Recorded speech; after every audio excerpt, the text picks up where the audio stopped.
Why are you podcasting? Are you podcasting to make money? Okay, then you need to do this. Are you podcasting because you love it? Then here's what you should do.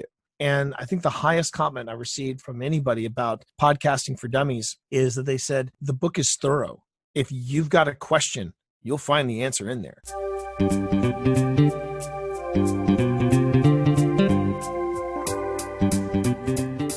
Hi, and welcome to the Innovative Mindset Podcast. I'm your host, Isolde Trachtenberg. On the show, you'll get my conversations with peak-performing thought leaders, creatives, and entrepreneurs. Every week, I bring you the latest scoop on what these incredible people do to succeed and how you can get their secrets and do it too. And hey, do you want to become a member of the Innovative Virtuoso Club? Our virtuosos get all sorts of exclusive content like bonus episodes just for you and videos to boost creative adrenaline and problem-solving juice. Go to isoldet.com/virtuoso to learn more. And now, let's get on with the show.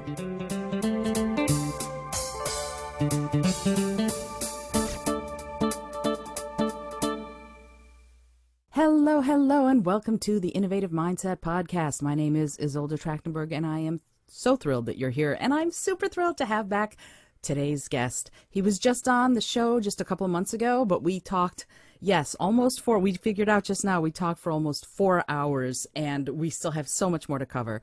I want to tell you a little bit about Tee Morris and why he's on the show again so soon. Tee Morris has been writing science fiction, fantasy, horror, nonfiction for well over a decade. His first novel, Moravi, The Chronicles of Rafe and Ascana, became the first novel to be podcast in its entirety. An important little note for why Tee is back today. It ushered in a new age for authors, podcasting. He went on with Evo Terra to write Podcasting for Dummies, another little hint of why Rafe. I called you Rafe, Tee, because I remember you as Rafe from the Renaissance Festival. I hear you. As well as the following editions alongside Chuck Tomasi. In 2011, Tee returned to fiction with the Ministry of Peculiar Occurrences series, penned with his wife, Pip Ballantyne, who is fabulous. They're both fabulous. You know this. And somewhere in the middle of all this, Tee and Pip have released the second edition of Social Media for Writers. And it's not only been updated for new platforms that are available today, but they also delve deeply into crisis management for writers, which is a big thing. All of us need to know a little bit more about crisis management. Tee and Pip also host The Shared Desk, and it's a podcast covering collaboration and other aspects of a writer's lifestyle, which you should be listening to regularly. And Tee enjoys a writer's life in Virginia alongside Pip, his daughter, and their 3 cats. Explore the works of Tee Morris and his occasional geek rants at teemorris.com. That's TEEMORRIS.com. And I'm thrilled to welcome you to the show, Tee. Thank you so much for being here. Hard to believe that it didn't feel like 4 hours. And even listening to it, it just flew by. It just flew by. I know. And as I was listening, as I was listening, I'm like, yeah, I wouldn't want to cut any of this. This is a ball. This is a ball. I mean, yeah. Yeah. And you know, it's funny because fun. people talk to me about that, and they were like, you're going to put out a almost 4-hour episode. And I'm like, there is no chaff. There is no chaff in this. It was all wheat. So, you know, why would I cut the gold? There's no reason to do that. The thing is, you are in a very, very exclusive club. I got to tell you, Isolde, you're in a very exclusive club, because there was another interview that I did that also went like around that time. And it was a podcast called Backseat Producers, and for their 100th show, they challenged me to review 100 movies in 100 minutes. Wow! And I wound up doing 200 movies in about that time. I hit the 100 mark way before 100, and they said, just keep going, Tee. And I reviewed everything as far back as Metropolis, all the way up to whatever was at the theaters at that time. Remember when we went to movie theaters? And it was stuff like that. And it was a riot. I have never had more fun trying to do, because that was a real challenge, to review 100 movies in 100 minutes. And it was a ball. It was a ball. So you're in very fine company, as always. I'm honored. This is great. And it's amazing to me, this idea of quick thinking. And you have one of the most facile minds I've ever come across. So I'm so grateful for getting that aspect of you sort of in my sphere, if you will. And this idea of thinking that quickly and figuring out the heart of the matter so easily and being able to then turn around and boom, give the information back in a way that's palatable and interesting is amazing to me. I love it. You have to, well, you have to stay on your toes with podcasting. I think that was my first lesson, was you really become aware of your surroundings. Really become aware. It's very much like acting. And that's what I think I enjoy so much about podcasting. Why I've been doing it for 15 years is, very much like acting, you have to pay attention to your surroundings. You got to pay attention to not only what you're saying, but also what the person you're talking with is saying to you or asking you. And the more you focus on listening, as opposed to listening to yourself, but just listening in general, I think the better of a podcaster you become. I completely agree. It's this idea of active listening, being present in the moment to whatever's going on so that you can take it in and also respond in a way that's substantive. And you mentioned podcasting right away, and I want to sort of have the band playing when I say congratulations on the new edition of Podcasting for Dummies. I'm still stunned that we're at our 4th edition. I really am, because I honestly thought after the 2nd edition, the folks at Wiley were like, yeah, we're good. And that's what they had said, almost coming up on almost 10 years ago. We did the 1st edition in 2005, and then the 2nd edition came out just around 2007. And about a year passed, and I said, would you guys be interested in an update? Because a lot has changed. And they're like, no, we're good. And I'm like, oh, okay. And I left it alone. And then fast forward to 2016, I think it was, and I got my 3rd royalty check in a year's time. And the royalty checks were going up. And on top of all that, I'm like, this book is nearly a decade old. That's ancient in tech terms. Sure. I mean, to kind of give it perspective, I was talking about, I think I did mention the iRiver. Wow. Which was one of the original portable recorders they had in 2005. And we mentioned the iRiver in 2000, and I think we mentioned it in 2007. I can't recall, but yeah, I remember there was stuff that stuff wasn't even being made anymore, but people were still buying the book. And that's when I reached out to my chief editor, a guy by the name of Steve Hayes, who I hadn't talked to in a long time. And I said, Steve, this is Team Wars. And he just kind of paused and he was like, funny, we were just talking about you today. And and that was when he told me that the folks at Wiley noticed, hey, this old book is getting is getting like a 2nd or 3rd wind. Maybe we should think about, I don't know, making a 3rd edition. And the way I describe it to people is that the 1st edition was raw and brand new. The 2nd one was a nip tuck. It was, just a little tightening, a little tweak here, a little tweak there. The 3rd edition was just gutting the house because it had good bones, but we had to completely gut the house and rebuild it from the ground up. And the 4th edition I described to people as the next evolution in this book. And what I mean by the next evolution is that we basically, we being Chuck and myself, we double down and we say, look, there are a lot of people on services like Facebook Live and Twitch and YouTube that are all using the term podcasting. And here's the truth of it. This is what it has evolved into, and you can't ignore it anymore. You've got to start actively becoming a part of that platform. Yeah, but Chuck and I took a step back from the 4th edition, which we've seen improves, and we just said, this is fantastic. We are really happy with the state of the book and we look at where we started and how we got there. It's just like, and how we got to the 4th edition. We're just like, how did we get here? How did we get here? And it's just, it's been a heck of a ride. So how did you get here? That's a good question. Oh boy, was that a good question. It all started with pirates crashing my book launch. Of course it did. Of course it did. Because Moravia, as you mentioned, Moravia started in 2002. and I had pirates. The name of the group at the time. They were the they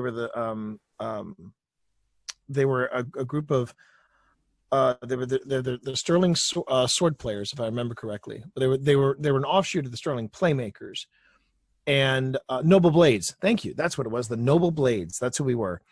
And I pitched them the idea of being pirates crashing my book launch. They loved the idea, so we did this wild evening of sword fight and choreography and stuff like that all happened as pirates crashed my first book signing. And it was a blast, and people talked about it for years afterwards. Then I had the sequel to Moravia come out, or getting ready to come out, and my publisher said, "So what are you going to do to top that?" And I was like, well, I had an idea where I would contact Evo Terra and his then podcasting partner, Michael R. Meningay, and they had a variety show for science fiction authors called Dragon Page Cover to Cover. And they would have interviews, they would have in-studio guests, all different types of things about the craft of writing. It was science fiction, fantasy, and horror. And I approached them and I said, how would you guys feel about me sending you a chapter a week and you put that in your feed, and we go on ahead and we just podcast a novel from beginning to end? No one had ever done that before. And we started doing it, and immediately there was a response. The listeners just said, yes. And where do we find more? And a couple of the authors stepped forward and said, we'd like to do this off of your show too. And in the middle of all of that, my agent reached out to me and said, hey, T, do you know anything about this new trend called podcasting? And I said, I know a thing or two about it. And she said, well, we'd love to, I'd love for you to get a pitch for this book. And I said, okay. So I got Evo involved because Evo knew more about the technical aspect of it than I did. And as we put the proposal together, sent it to the agent, she said, now you got to do it again. So we did it again. Now you got to do it again. We did it again. We've been at this for about a week. And she said, you need to follow the template that I sent you. And I said, what template?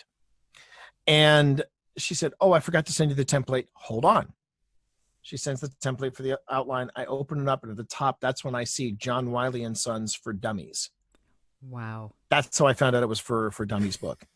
And I'm reading this, and the phone rings. I didn't even have to look. I picked up the phone. I hit accept, and I went, no, Evo, I didn't know it was for the For Dummies people.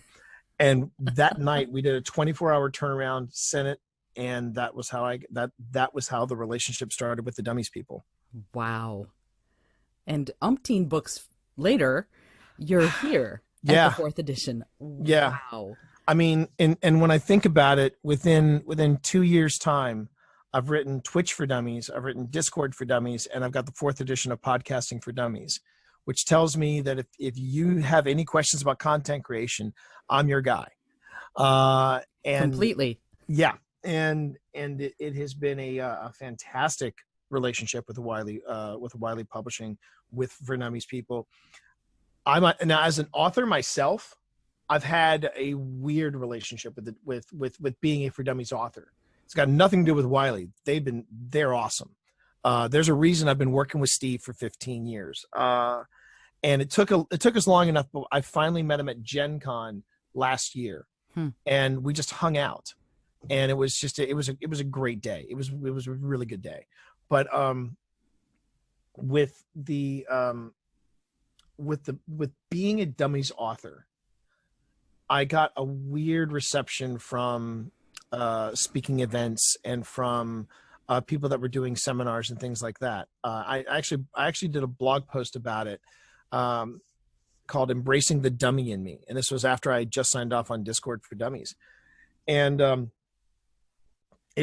told some of the stories of how people reacted when I would pitch to them at their different events. I'm a Dummies author. And they would just come out and say, we're not interested. We don't want people to think they're dummies at our event.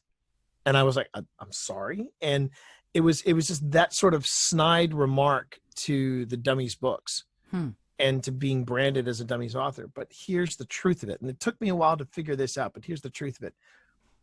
When it comes to how-to books, no books are referenced more than the For Dummies books. Mm-hmm. The people that write for the Dummies books are computer analysts. They're physicists. They are influential members of their community, of their society, of whatever it is. Mm-hmm. There have been Pulitzer winners. There have been there have been Nobel nominees. There are a lot of people involved in the Dummies in the Dummies oeuvre, and they're the number one seller of how-to books. Mm-hmm. And let's be honest, no one's going to admit that they bought a Dummies book if they had questions, but if they were looking to figure out how to do something, the first thing they're going to look up is whatever I need to know for Dummies. Mm-hmm.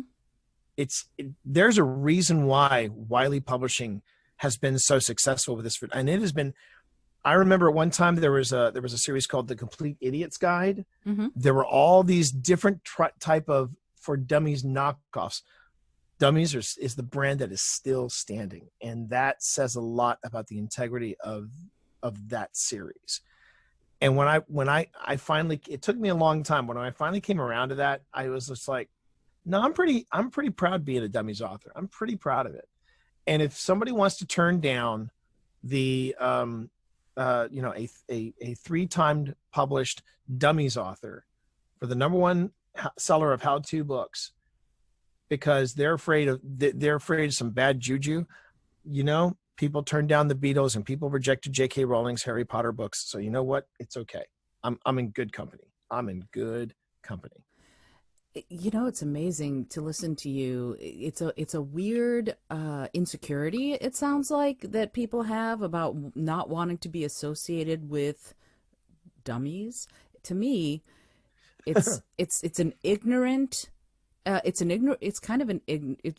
feels like it's born out of ignorance almost. I love learning new things, and so being ignorant about something and going, I need the basics. I need the breakdown of how to do this. And that's one of the things, it's funny, before we started recording, we were talking about formatting and things like that. And you even mentioned, this idea of what is this? And, this is the For Dummies book. And that it's going to be laid out in a way that makes intuitive sense, not just practical sense, and that is something that I really love about the For Dummies brand, is that I can tell what I'm going to need pretty quickly, and I can navigate it really easily. And so when you were creating it, how much of that is your own intuitive process, and how much of that is them having a sort of a pre-formatted thing that you can follow and flow with? Well, when you're writing any of these books, any of these kinds of books, whether it's a For Dummies book like what I did with Wiley, or even social media for writers, there's no real set outline. There's really no set template. Maybe with the Dummies people, yes, there is, because you do have, you're like, okay, there are some conventions that are in all Dummies books that we use here. There are the parts of, there's part 1, 2, 3, 4, et cetera, and they should all be grouped. These are the chapters that are grouped together to explain, okay, these are the things that we are currently working on, and all these chapters specifically deal with that. Like there's one part in Podcasting for Dummies called Podsibilities for your show. And it's in there, we talk about, in the 4th edition, we talk about things like building your community, getting sponsorship, and we're a little more, we try to be a little more forward thinking with getting sponsorship as opposed to using monetization, because I hate that word. I agree. But I talk about sponsorship. We also talk about podcasting for profit, podcasting for passion, and then that's when we actually bring in the chapter on streaming as a podsibility, because from there what happens is you're podcasting, but you're podcasting with a live audience. which is an entire game changer for podcasting. This is something that they talked about doing back in 2005, and they just couldn't quite get it right in between the first and second edition. By the third edition, live audiences was like, it was a nice idea, but no one really bought into it. But with Twitch and with the way streaming has evolved, now you can do podcasting with a live audience, and that's one of the conventions that you use. The other convention that you need to use in a Dummies book is you have warnings, you have tips, you have technical stuff, the shout outs, the little call outs that you get throughout the book. But when it comes to actual structure of the book, that is left up to the authors. So with Chuck Tomasi, who has also been podcasting since 2015, since 2005. In fact, I think Technorama started in 2004. But Chuck has been podcasting just as long, if not longer, than me. And we started first by going, okay, here's what a podcast is. Here's how it's defined. Here's where you can find podcasts. Here's how you subscribe to a podcast. So we the first two chapters are pretty much, we are looking at this from a listener's perspective. If I wanted to know what a podcast is and how to listen to it, then I'm going to go to the book. Then we get to the third chapter, which is, okay, we're going to make a podcast. So where do we start? Okay, well, you might want to look at microphones first, because that's where everybody starts. Then you want to look at headphones. Then you want to look at software. Then you're going to look at some other hardware. And we build it so that by the time you reach the middle of the book, we're getting into things like, you don't have a problem with this is all, but interview tactics. You get the, we have an entire section, an entire chapter just about interviews, about what's a good question, what's a bad question, when are you a good interviewer, when are you a bad interviewer, and it really, by that time though, you should have the basics of your studio together, and then we get into the nitty gritty part of, here's how you refine your show. Here's how you find your voice.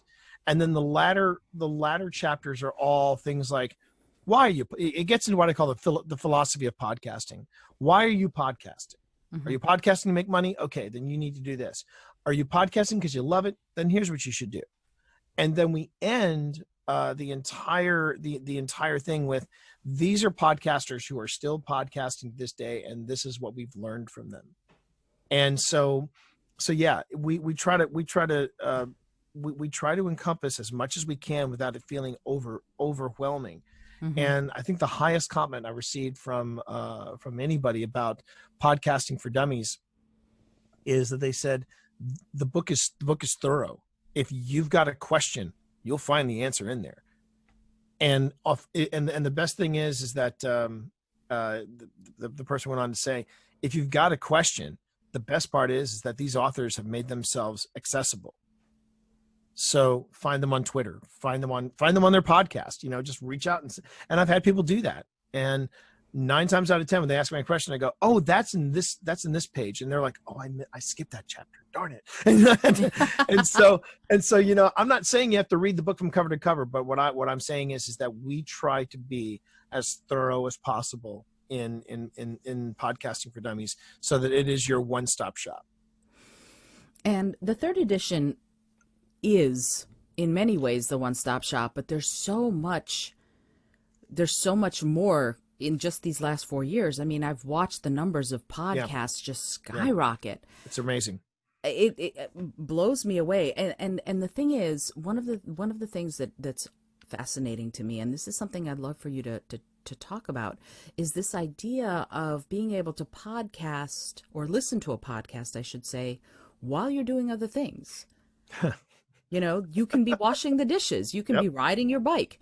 What about the platform? What about the format of podcasting lends itself so well to that sort of multitasking way of living that so many of us do nowadays?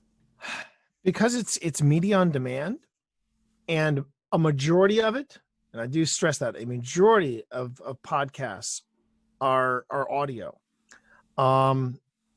and that was one of the big distinctions we made between the third and the fourth edition. Mm-hmm. And the third edition was the last one where we talked about video podcasting as an option. Mm-hmm.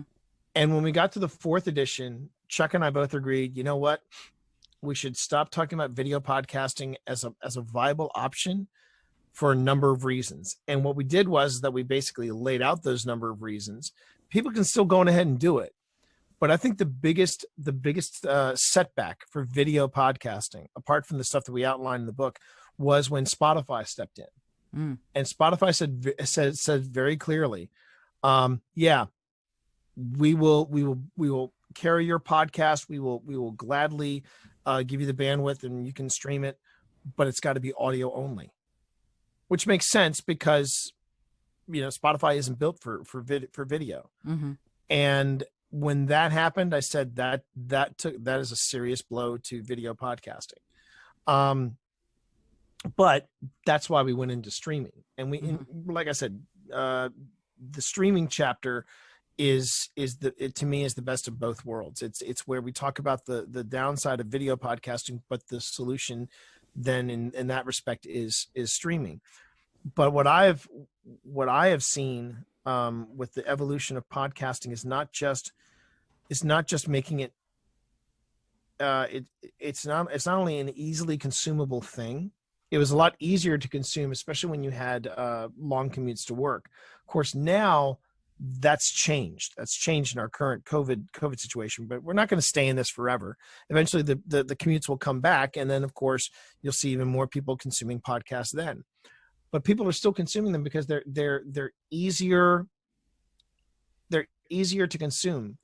It's audio. It's somebody or some people talking to you in that fireside chat sort of way. It makes the experts very accessible. And I think that is one of the big things about podcasting and perhaps one of its strongest attributes is that it's I remember somebody described the Shared Desk, which is the writing podcast that my wife and I do together.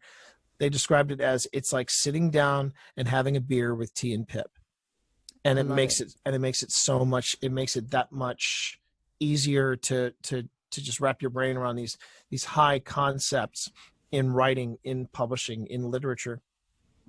And that's where I think the magic of the accessibility happens is the fact that it's audio and that it has become so much easier to consume and to subscribe to said media, which brings me to something I feel like I want to share with you is that you've been talking about how I got involved in this, and what I think has been amazing over these 15 years of podcasting is how I've watched podcasting evolve into it. There were 3 stages of the podcast. The first one was when it started. And it was just geeks in the basement of the science building doing something weird. Mm-hmm. That's the way it was regarded. Mm-hmm. Then you fast forward to between the second and third edition, and it was a punchline. In every show I saw, it was a punchline. It was it was podcasting was where people in broadcasting went when they either washed out, burned out, or couldn't cut it. Mm-hmm.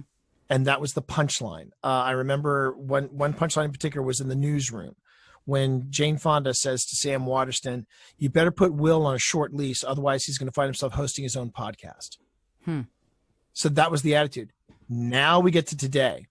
And today, Jordan Peele reimagined Nightmare at 20,000 feet. And the catalyst for everything that went wrong was a podcast. And the podcast was specifically done in the style of Lore by Aaron Menke, Menke's Lore. And now you're seeing podcasts showing up as docuseries on Amazon Prime and Netflix. Mm-hmm. It to me, that's the evolution of podcasting. And I, for one, am so happy to see it mainstream. I am so happy to see this thing that we started back in 2005, we being Adam Curry, Dave Weiner, all these original podcasters. And a lot of us are still doing it today because that's where our heart is. Our heart's still there. And you can have, because it's long form, this idea of being able to get into the nitty and the gritty Mhm. of whatever subject you're passionate about. That's in part why people do it. I mean, you have people like Tim Ferriss who have millions of downloads every month, Right. and he gets to do what he's passionate about. He gets to talk to who he's passionate about talking to. But Right. then there's also people like Dax Shepard with The Armchair Expert and Justin Long and various other people who are sort of celebrities in a way, who are Yeah. going, you know what, this is something I want to do. And I keep seeing new ones pop up. And it's, you know, honestly, Tia, this is a little bit like why I moved to New York. I moved to New York City. No, no, seriously, because anything you are interested in, you can find somebody doing it in New York City. Anything. I believe that. Oh yeah. Yeah. Yeah. Yeah. And I feel like the same thing is with podcasting. Anything that you might be interested in, someone is doing a podcast about it, and you can be part of that Yes. community. That is very true. When I was teaching classes on how to podcast in 2007, which was absolutely novel. I mean, in fact, I think the first time I gave a presentation on it was in 2006. And this is when I was a full-time consultant, and I pitched it to my boss. My boss was like, "Yeah, okay." And he knew, and of course, but he asked the question, "Well, wait a minute, T, don't you need an iPod to listen to podcasts?" And I'm here to say it was such a happy day for me and Chuck when we got to remove that statement out of Podcasting for Dummies. The fourth edition will be the first edition of Podcasting for Dummies that has no reference to the iPod or you need an iPod to listen to this. So I'm very proud of that. Yay. But yeah, it was in 2006, and he prepared me. He said, "Just T, when you do these presentations, I just want you to know, um, these are free seminars where we say, hey, this is what we do here, this is the thing we teach, and this is a deep dive into the subject matter. You can expect maybe 5 or 10 people. You know, they'll get a cup of coffee, they'll have a free seminar for 2 hours, and then they leave." I'm like, okay, no sweat. It was standing room only. Hmm. We crammed 50 people into a room that had a capacity of 35. And my boss was beside himself because this was what they used to advertise their classes. And that day I said, we're going to be teaching classes here in podcasting. And we actually had, I remember the demand for this class was so intense that that they actually had to turn somebody away who was driving to our facility to say, "I'm on my way. Do you have any open slots?" Hmm. And this was in 2006. Wow. And I bring this up to say that this was how hungry people were to know about podcasting, either from a business perspective or even from a personal perspective. One of my students actually started up a Rudolph Valentino podcast. Wow. And that you can't get any more niche than that. And I remember when she wrote to me one day and said, "Hey T, I got my 200th listener." Yay. And I'm like, if you would have told me that 200 people would have subscribed to a podcast specific to Rudolph Valentino, I would have said that's going to be a stretch. But she did it. And that's the thing. It's that yes, you can literally do a podcast on anything you want. And there's pros and cons to that. The pro of that is that, yeah, you can find your community, you can find your tribe, you can find the people that you connect with, but it's going to be such a niche fit that maybe you're not going to get the massive numbers that you'd like to see. Like you're not going to get the Joe Rogan experience or, the Michelle Obama podcast or stuff like that. But then on the other side of the spectrum, if you want to do politics or if you want to do sports or if you want to do video games, yeah, you could do that. Sure. It does not guarantee, though, that you are going to get the massive numbers either, because it's always going to come back to, well, what's different about your podcast versus the other podcasts that are out there. And that's when I tell people, if you get into this for numbers, for the fame, for the fortune, for the big contracts from sponsors, I got some bad news for you. You're not in it for the right reasons. If you want to do a podcast because, quote unquote, it's cool, again, that's not the right reason. You got to find something you are passionate about. because the thing I will say that is consistent between all podcasts is when you hear a podcast with someone that's excited, that's genuinely excited to be there, versus the podcast where they're trying to phone that in, you're going to pick up on that straight away within the first 5 minutes. So it's when you find that passion, that's when you know you're ready to podcast. Yeah, the voice doesn't lie. You can tell. You can tell when someone's like, "Oh, here we are." Yeah. Okay. Just to reference our past interview, that was over 3.5 hours, and not once did we ever sound bored. We were just like, wait a minute. We really should probably wrap this up just for courtesy's sake, because man, we got stuff to do today, but I could keep going, and that's why I'm back. And it was great because I kept saying things like, "Oh, we're gonna, yeah, I know you," and no, we didn't stop, and I kept because I kept. Yeah, and yet we had more. I had more questions. You had more answers, and we had plenty in the tank. Yeah, we had plenty in the tank. Absolutely, that could have been a 7-hour episode. And that would have set a new record. Yeah, you know, what did you do yesterday? Oh, I listened to T. Morris on Izolda's podcast all day. Yeah, 24 hours. It was. We'll do that for charity. We'll do a 24-hour interview for charity. How about that? Yes, I would love it. That'd be great. Okay, so let me bring it back down to earth. Okay. Let's talk about this idea that you were talking about being passionate about your subject matter. And aside from getting the 4th edition of the book and really going from there, what is the best advice you'd give to someone who is just starting out and decided that they want to start a podcast in this sea of podcasts? So the first thing I would say is map out 10 shows. Map out 10 shows. Try to sit down and come up with 10 shows or 10 ideas for different episodes. And if at all possible, have a stopwatch going, because depending on how many topics you can come up with within those 10 topics, if it takes you 30 seconds to a minute, then not only have you found your passion, but you definitely have the chops to put a podcast together. If it takes a little longer, like say it takes you a minute per, if it takes you 10 minutes or even 20 minutes, you might want to rethink the direction of that podcast before you've even recorded a word. I know that there's a popular sentiment of fire up the mics and go for it. It's great. But the problem is that you see a lot of people pod fade, which is a term for when either a show hits a low point or eventually just disappears. And I've seen shows disappear within 3 episodes. 3 episodes and are done. And it's because they didn't do any pre-planning, any show prep. So if you can fire off 10 topics for a podcast, then you're like, I think I'm on a good stretch.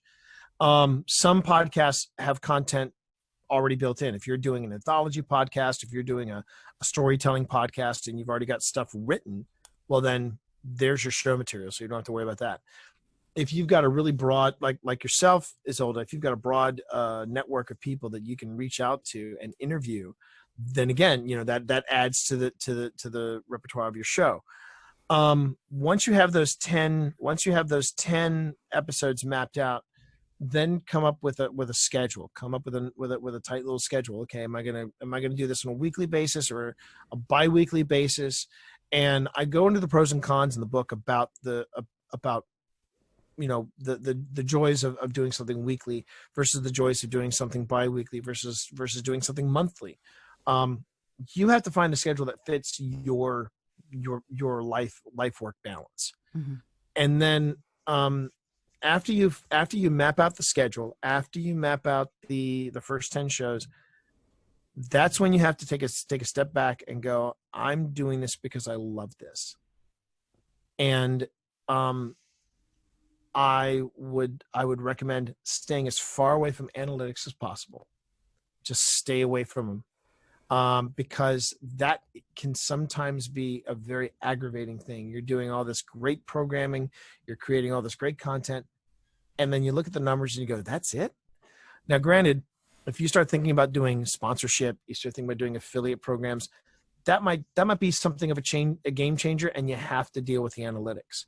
But I can tell you, sometimes when you're podcasting, it feels like you are basically just screaming to the void. And that's when you have to say, okay, you know what? There are going to be some days where I feel like we have a lively crowd, a great audience, and there are going to be other times where you just feel like it's just you and a microphone. But whatever it is, you podcast with the same energy level as if you've got 10 listeners or if you've got 10,000 listeners. If you start losing yourself in the analytics, that's a heavy rabbit hole to try to come out of. And I just try to tell people the analytics will come, but even if they don't worry about it. You're there because you want to be there.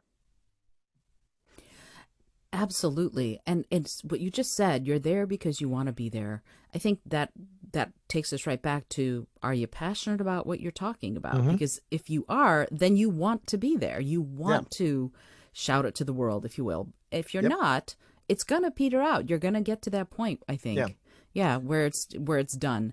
And here's what's interesting about that is that we have, I don't know, I actually don't know what the numbers are. I'm sure you do, thousands upon thousands of podcasts out there.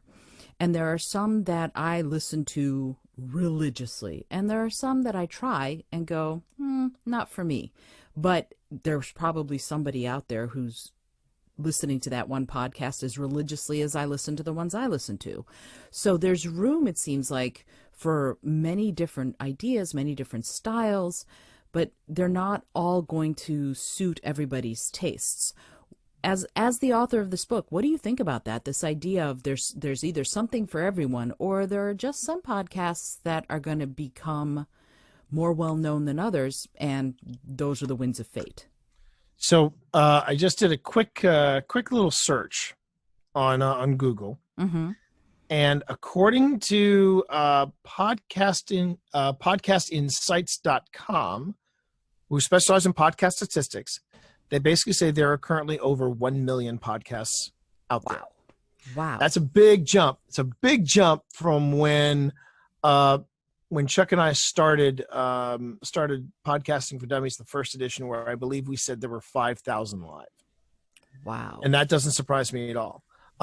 They also said that if they were to do a count as of April 2020, there were over 30 million episodes accessible in podcasting. So basically, if you listen to podcasts from sunup to sundown, you could never run out of content.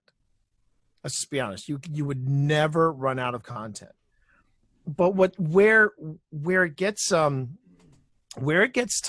as a podcast creator, as a content creator, is making sure that people keep coming back.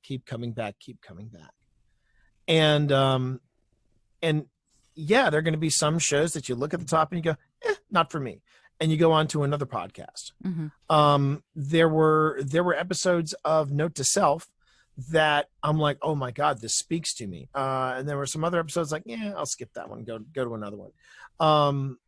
There are podcasts that you just have as a podcast creator, you have to say to yourself, this is gonna appeal to a certain section of my podcast demographic, and this one's going to appeal to another section of my demographic. Is there a magic bullet that keeps everybody coming back? If there is, I would say that shelf life can be very limited. When I was listening to Welcome to Night Vale, good example. When I was listening to Welcome to Night Vale, I was fascinated by season 1. I was absolutely fascinated by season 1.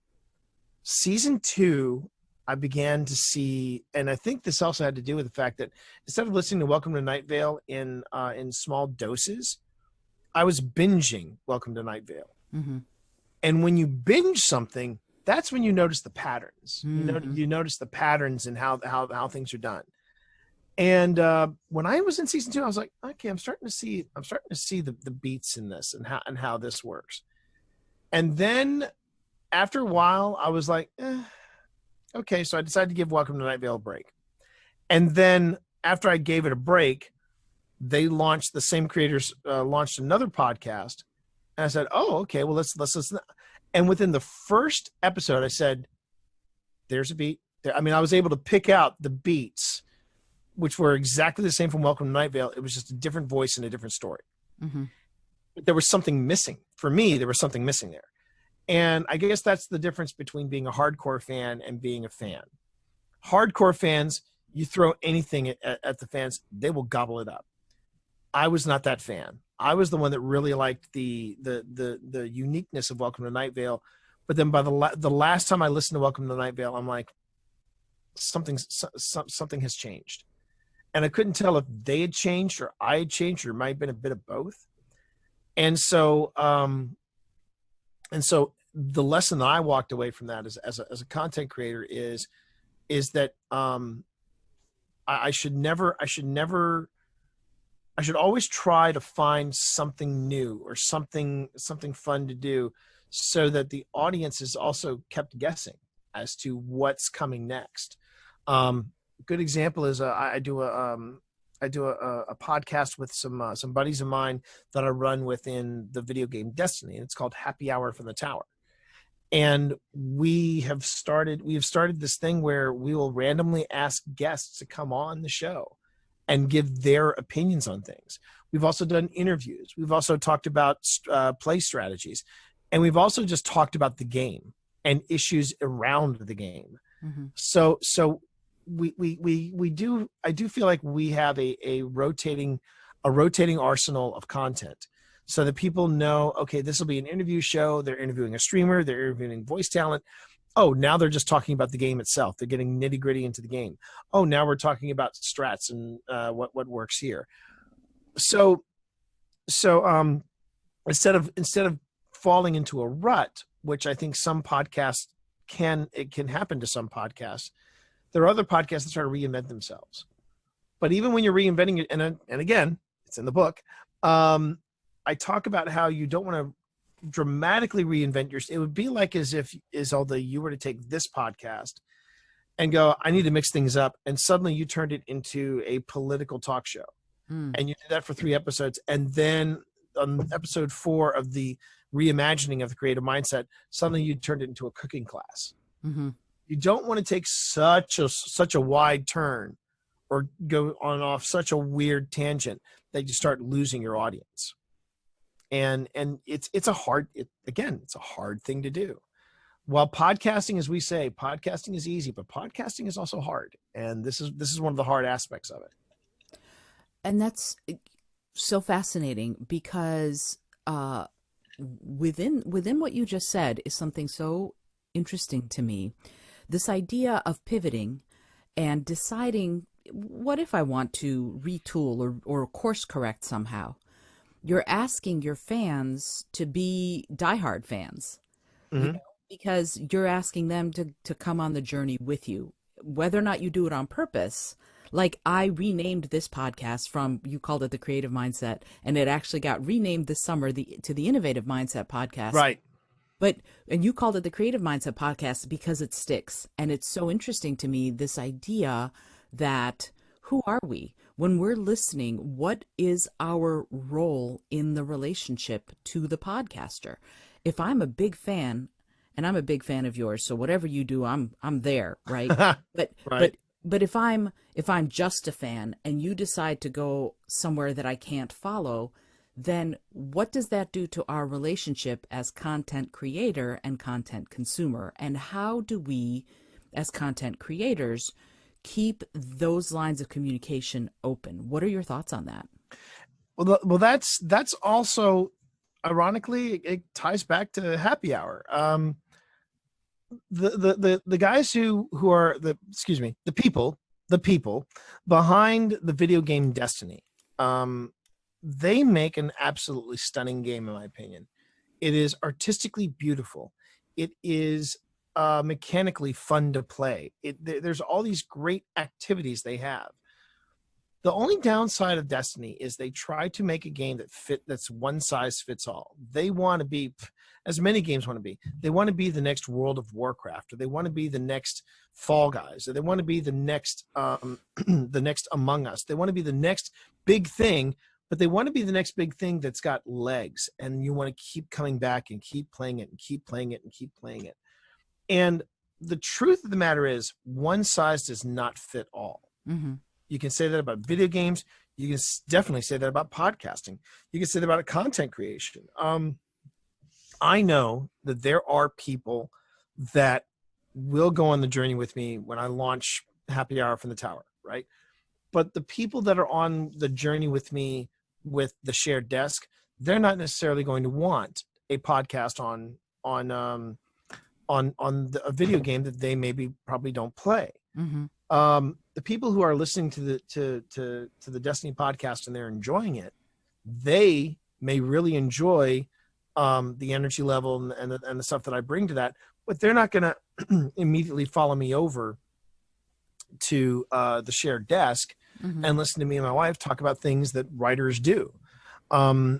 It's really hard to come up with a one size fits all podcast, and I think that when it comes to the listener base, I just make it an assumption that the listener base, it's also, and it can also be looked at in my writing. The same listener base that listens to Happy Hour may or may not follow me over to the shared desk. They may or may not follow me over to different interview podcasts that I'm doing. They may not even follow me over to the Podcasting for Dummies companion podcast, which is basically a deep dive into the topics that we cover in the book.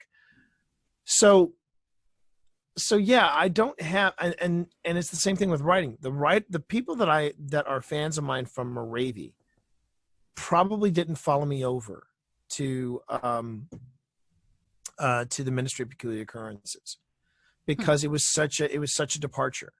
It was, I'm doing epic swordplay fantasy, and then I go over and I do steampunk. And I don't expect those audiences to follow me over and say, well, you know what? The guy that entertained me so much with steampunk, he wrote Twitch for Dummies, so I'm going to pick that up. That doesn't happen either. But whenever I find people that pop up and meet me at a book signing or online on Twitch, the first question is, I said, how'd you find me? And I have found that there are people who have found me through all these different sources. And that's where I come back to something I said in our very first interview, where I said, I don't consider myself a science fiction fantasy writer. I don't consider myself a content creator. I consider myself an entertainer. Mm-hmm. And I'm multifaceted in that way. I don't look for the one size fits all under my brand. But if someone were to say, well, then T, what is your brand? I would say I'm a brand of reliability. If you pick up my steampunk, you're going to enjoy it. If you pick up my fantasy, you're going to enjoy it. If you listen to my podcast on Happy Hour, you're going to have fun listening to it. That's what I want. I don't want to be the guy, oh, that's the guy who did the Ministry of Peculiar Occurrences. I want to be the guy that people say, oh, that's T. Morris. He does really good stuff. And what you just said carries over into the next word that I think is so important, because it's not just that you do really good stuff, it's that you do really good stuff consistently. Yes, consistency. I am more consistent at podcasting than I am at blogging. I'll be the first one to tell you that. But sometimes, and I do tell people this, give yourself a break. If life happens, your podcast may go a week or 2 weeks or maybe even a month before a new episode pops up.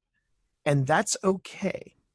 That is more than okay. Life does happen. Mm-hmm. People tend to forget that when they're watching, say, their favorite series, Agents of S.H.I.E.L.D. or This Is Us or what have you on television, there are times where you'll get new show, and then suddenly there's a break, or there's a 2-week break, and people are going, what's going on? And it's because life happens. And sometimes a show does not get completed. There's a writer's strike. There's a holiday. I mean, um, I have seen it. I've seen it both in the podcasting and the streaming community where people say you can't take a break. You cannot take a break. You've got to constantly be creating content, constantly. But this is how people burn out. And if you as a creator are not in the right mindset, if you're not in a good spot mentally as well as physically, then you're creating content for content's sake, and it's a zero-sum game. And so what I aim for is I aim for consistency, but my audience also knows that if something happens, if something's going on, when I start the next podcast, I go, yeah, you've been wondering where we've been? Well, we've been writing books. We've been writing books. And as we're a writing podcast, we think that's pretty important. So I just tell people to make sure that they give themselves a break, and give themselves a little bit of leeway. Because yes, consistency does matter. I mean, I can say without equivocation, we still have an audience for the Shared Desk. But I remember one year my wife and I put out 5 episodes in one year, and people were like, "What's going on with you two?" And it's like, look, we've just been really busy. And then the following year we put out 30 episodes. I mean, when we finally hit show 100, it took us like 4 years to reach show 100, which is unheard of, but we made it. And we do give ourselves a little bit of playful ribbing about it. It just is that's what I tell people. I go, yeah, life happens. We're going, and yes, consistency does matter in podcasting, but so long as you are putting out the content on a consistent basis and you own it, if there's a break, communication with your audience, that's worth it. That is a worthwhile investment. Oh, agreed completely. And it's so funny because what I just advised someone who was feeling burnt out about ending a season. You know, she said, I have to do it weekly. I have to. And I said, no, you can take a break. Say that this next episode's going to end your season and you'll be back in a few weeks with season 2. And it worked. And she's happy to be there. And so one of the things that I think that we aren't thinking in these terms, but I think we can be, is in some ways podcasting to me is sort of like the Wild West. In many ways, anything goes, because we who are the podcasters, we're making up the rules. I think it has refined itself. It's less the Wild West and more like the industrial age. Okay. I would say that yeah, we were at the Wild West in 2005. Oh man, yeah. You know that scene in the Ron Howard movie Far and Away, where they did they shot the Oklahoma, I think it's the Oklahoma expansion. Uh-huh. It's where they basically all lined up. The guy shoots the gun, and then all the settlers just sprint into the prairie to try to basically claim a spot of land. That was us in 2005. Mm-hmm. Fast forward about 15 years, I would say we're now in the industrial age, where you've got some people that are they're aware of the rules, but they're trying to see how far they can bend them. Okay. And this is before the days of the Better Business Bureau and the EPA and the FCC. I mean, as I said before, the FCC has zero skin in the game when it comes to podcasts. They're still trying to understand and figure out and navigate podcasting. Now, one hand that has been very, very present in both podcasting and in streaming as well is the RIAA, the Recording Industry Association of America. These folks are very quick with the cease and desists, and it really does affect people who want to have music playing in the background or have some type of bed music playing throughout. And it's really thrown some people. But as I said in another For Dummies book, I said right now there is a there's a unique relationship between Spotify and content creators, where Spotify's like, if you've got our music in the background, that's fine. You're more than welcome to use our music in the background. But I did say this, but at any time, this relationship could change. Mm-hmm. And it has, on a very dramatic level. so what I tell people is that, yeah, you are making the rules. You are making the rules up, but you're also testing the rules as well. And the way I tell it to people is, treat your podcast as if you would treat going live on radio or going live on. I'm trying very hard to clean up some of the more colorful words that I've used in my video gaming streams, which sometimes slip out into podcasting. I'm trying to clean that up because I am now becoming an ambassador to a nonprofit called No Kid Hungry. Mm. I'm raising money to make sure that kids who are reliant on school lunches get fed, especially during this time of the coronavirus. So if I'm dropping the occasional F-bomb in my stream, maybe that's not such a smart move when I'm trying to get in good with this group, No Kid Hungry. So yeah, but that's what I'm saying is that I'm trying to treat my stream and my podcast just like as if I was on mainstream terrestrial radio, where I can go on ahead and follow the rules as dictated by the FCC.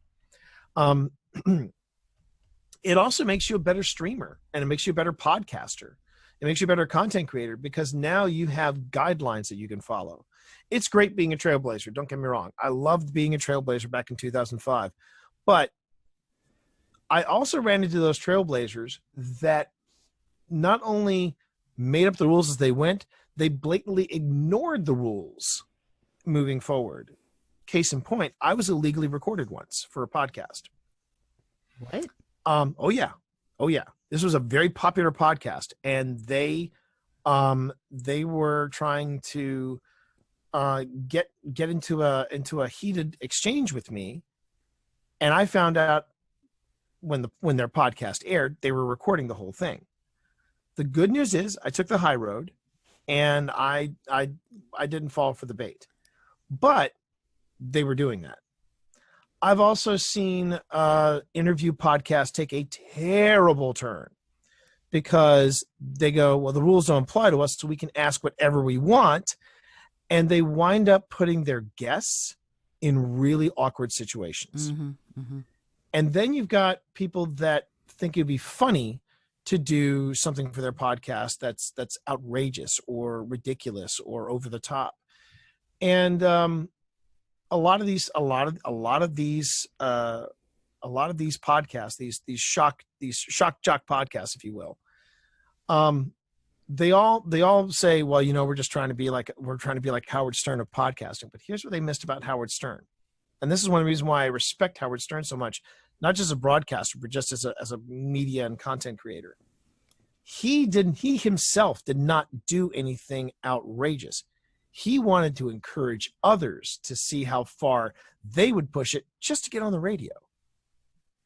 And one step beyond that was that he himself never broke the rules of the FCC. Oh, he tested them.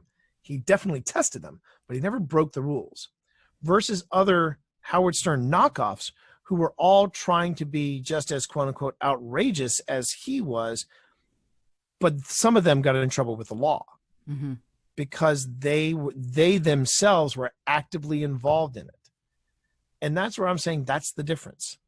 There's a difference between saying we're going to do this to be outrageous versus I want to see how outrageous you're going to push just to get on terrestrial radio. And that's where I say that, yeah, it's great to be a trailblazer, but you can also burn bridges and also make some really, really dumb mistakes that could get you into legal issues. I mean, yeah, did I have a lawsuit? I could have had a lawsuit, but were they worth my time? No, they were not worth my time. Especially since you took the high road, which is not surprising to me that you Thank you. took the high road.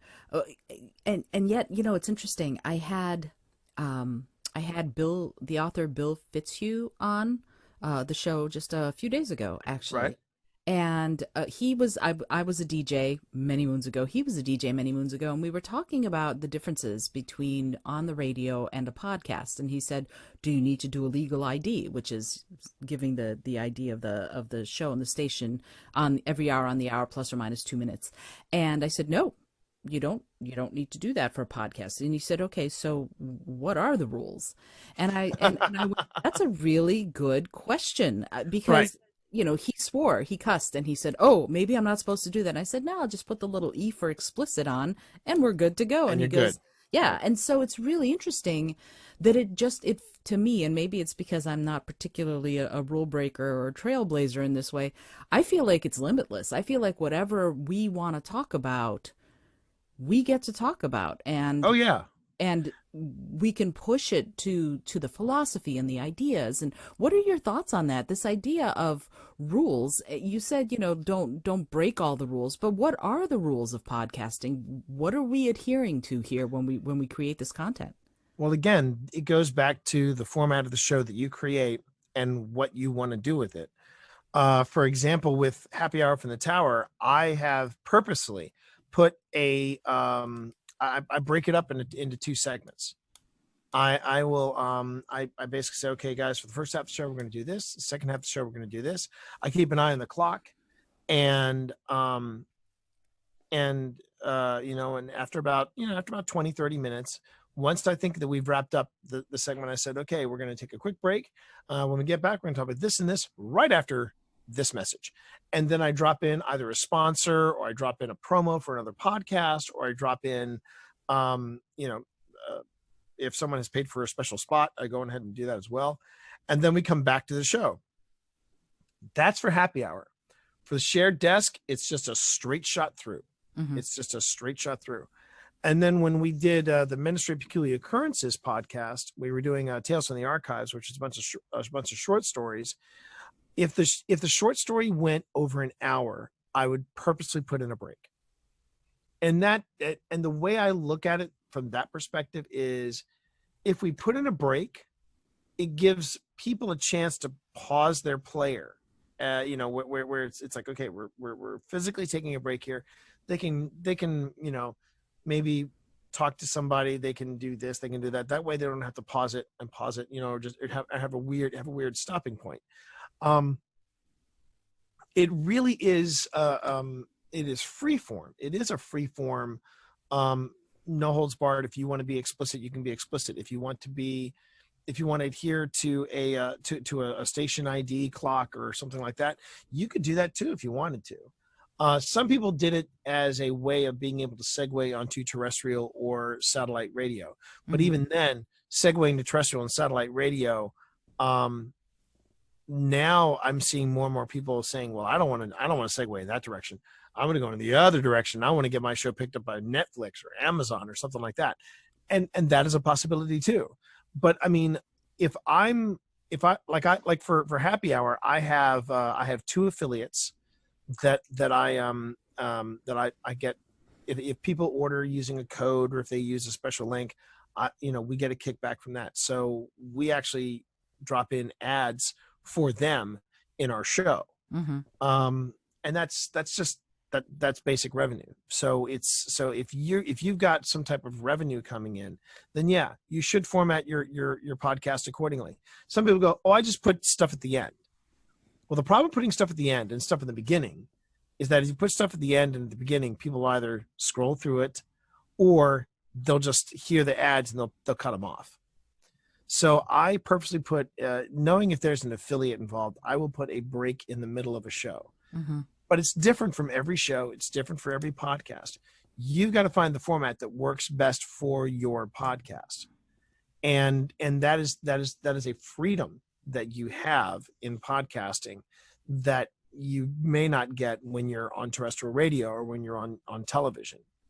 And it's something I think YouTube needs to learn, because I tell you, YouTube has been, they've been the worst at it. They will throw in random random ads, and there's only a minute left on my video, and I'm just Right. like, guys, come on. And I really think that again, it comes back to the problems of freeform entertainment like this, freeform infotainment, if you will, because we're not adhering to a clock. The algorithms that ads machines say, oh, we're going to throw an ad in here, can really be a bad place to throw in an ad. You know what I mean? Mm-hmm. So yeah, you just have to, because I tried doing podcasts where I actually did the 0, the 15, the 30, and the 45. Oh, and I was like, oh, this is why I got our radio. Yeah. So now if I do a break anywhere, it's usually on the halfway point.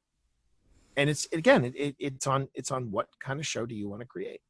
Yeah, absolutely. And you want to market so that it doesn't feel like it is interrupting, but rather is a natural stopping point or Mhm. pausing point so that then you can pick up into the next space. But there's, you said something that I think is really interesting. You said no matter what the format, and there are so many formats. There's, you know, interview style, one person pontificating, Mhm. true crime, reading an entire book like you did so Right. revolutionarily, I will say, back in 2005. What is it, limitless, or are there boundaries for the kinds of things people can do with podcasts? I do think it is really up to the content creator themselves.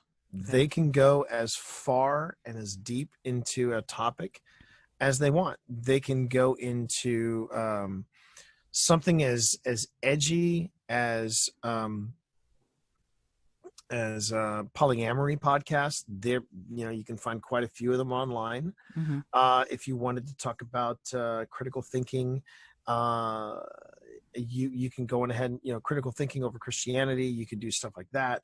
You can be as forward thinking and as edgy and as brutal as you want to be. There are podcasts, and I've heard samplings of them. I've heard podcasts that have made my blood run cold. And it's the same thing that you get from the internet. It's I remember saying when I was teaching courses on web design, I said the great thing about the internet is that everyone has a voice. But the worst thing about the internet is that everyone has a voice. Mm-hmm. You run into podcasts that promote hate, that promote fear, that promote violence. But on the same side, you also have podcasts that are the opposite extreme. I remember listening to a podcast. I can't even remember I think I blocked the title of the podcast out, but it was two self uh, self-admitted um, blonde princesses Oh. in LA, Mm-hmm. and they were talking about how great their lives were. And after 5 minutes, I just said, I really need to have this noise turned off. Mm-hmm. And I found it just as offensive as some of the hate podcasts that someone challenged me to listen to. Um, but the thing is, it is limitless, and but it comes with just as much responsibility as anything else you do in content creation. If you are if you're creating quality content, and the audience that you're trying to reach, and that the content you're reaching, the content you're creating, you can stand by. That's all you need. That is all you need to have a successful podcast. Um, and I know I have for all the bad stuff that I've heard in podcasting, I can rattle off 10 or 20 podcasts, this one included, Oh. as podcasts that I always go back to because I genuinely enjoy listening to these podcasts. And it is really heartbreaking when you lose those kind of podcasts. Case in point, there was a podcast I loved listening to, not necessarily for the not necessarily because it was so riveting, or it was so, or it was the edginess of the content. It was just the concept behind it. It was two psychologists, and they were both young psychologists. They were like in their late 20s, maybe early 30s, and they were both avid video gamers. So they had a podcast called Headshots, which was the intersection of psychology and video gaming. Hmm. And I could not get enough of this podcast. And when they basically said, yeah, we're closing our doors, it broke my heart, because I got to look at video games in such a different way. There was one video game in particular that they talked about, where the game had gone into such a deep analysis and such a deep dive of psychosis and post-traumatic stress disorder and trauma and schizophrenia, that at the very beginning of every time you played the game, it would give you a warning and a website to visit if you started to feel off. Mm. And the two psychologists said, well, when I first saw this, I was like, okay, this is hype. They're just hyping it. They're just trying to get you. And he said, and about 10 minutes in, I'm like, oh, okay, this is going to hurt. And at the very end of their conversation, I remember they said, and these are two psychologists, said, I loved this game, but I would never recommend it to any of my friends. And it was just so fascinating listening to them dissect that. And I love that, because I'm like, you could not find this anywhere else but a podcast. And that's what I gravitate towards. I gravitate towards the podcasts that not only entertain me, but make me think. And if they do both, even better. Absolutely. That's my favorite kind of podcast to listen to as well. And it sparks curiosity when I get to hear a podcast like that makes me go, oh, and now I want to know this, and now I want to know that. Right. That's the ultimate for me in podcast listening and podcast creation. And it's so fascinating to get to talk to you about this, because you're such also an avid gamer. I went to a virtual conference this weekend for voice actors, and spent my brain is full today, because I spent the weekend with a bunch of voice acting professionals learning all about it. And here's what's interesting. First, there was an entire session dedicated to podcasting in this in this conference. And second, there was also another session dedicated to voice acting for video games.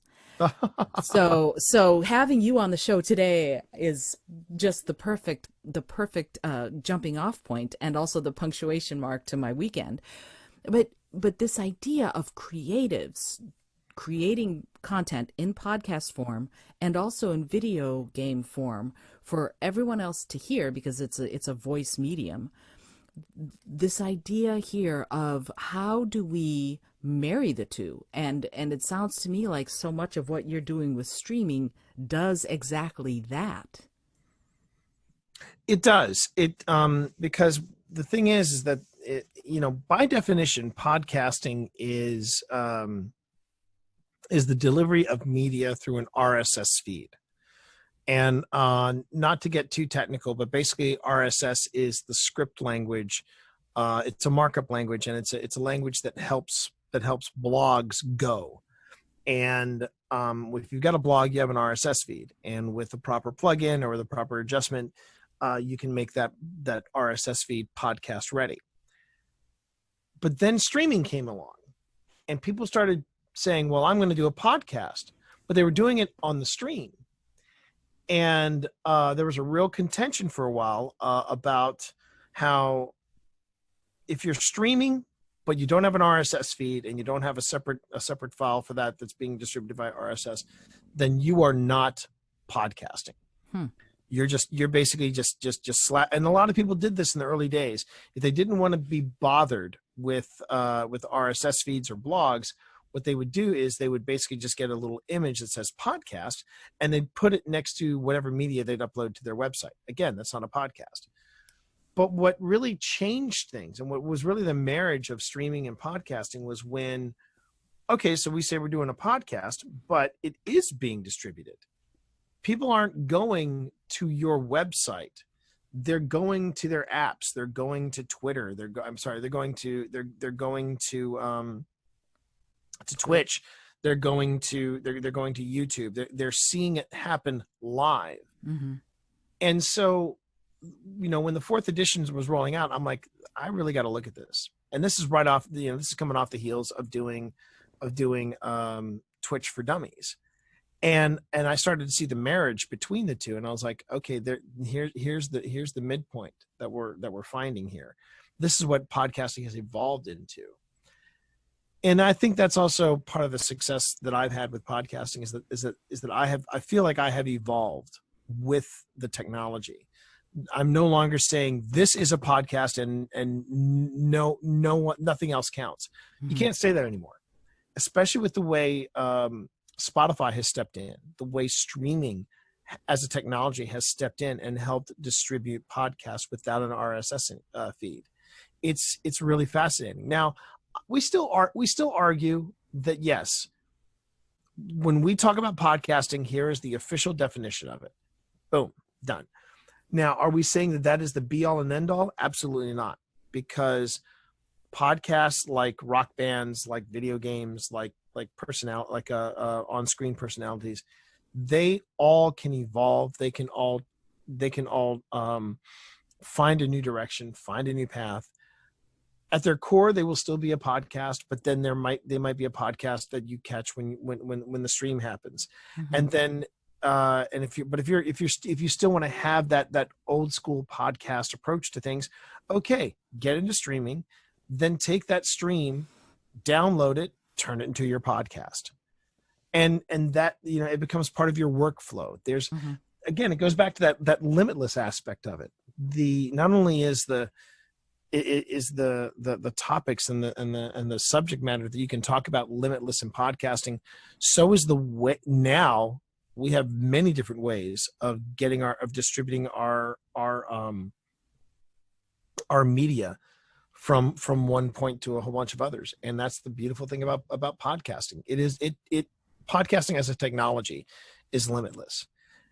And I'm very, very proud to be a part of this. And I've been very, very proud to be a part of this book since the beginning. And it's so wonderful to hear you say that, because I have the third edition, so I'm going to get the fourth edition now. But well, you're going to be in it, so there's that too. So that's so cool and exciting. Well, there's something that you just said that I think that I really want to focus in on, and this is the idea of sharing aspects of what you're doing, right? You can do it through the stream. You can do it, change it into a video and put it up on YouTube, which I do with this show. Every episode gets transferred into a video and gets uploaded to YouTube, things like that. But creatives are also using podcasts to share aspects of their work, right? So if mm-hmm. you can do it with writing, you can do it. You can have an audio podcast talking about paintings or your paintings, and it still works. The voice actors that I was with this whole weekend, a lot of them hire themselves out to voice podcasts, to do the intros and outros, things like that. So there's sort of an intersection of creativity and content creation here that is different than we might have thought possible back in 2005. What are your thoughts on that?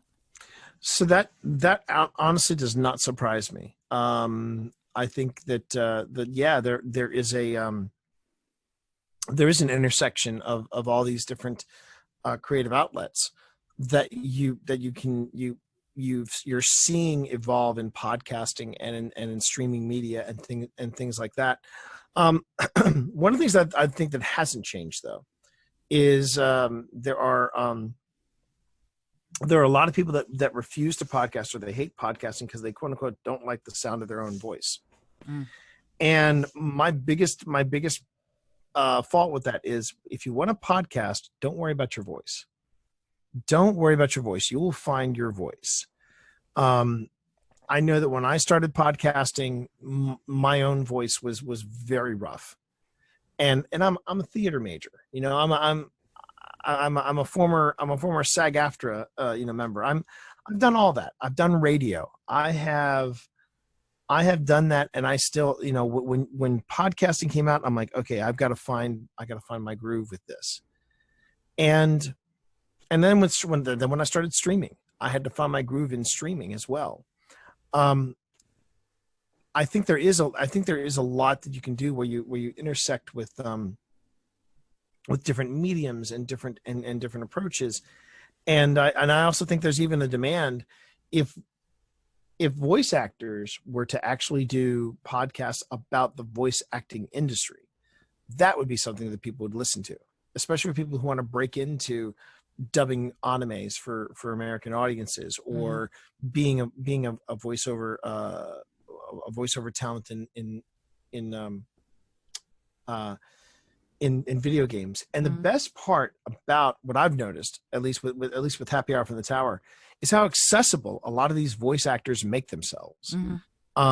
We have had several of the voice actors from Destiny on Happy Hour from the Tower, and those are some of our favorite interviews because they are so much fun, and they don't pull any punches, and they're happy to be there.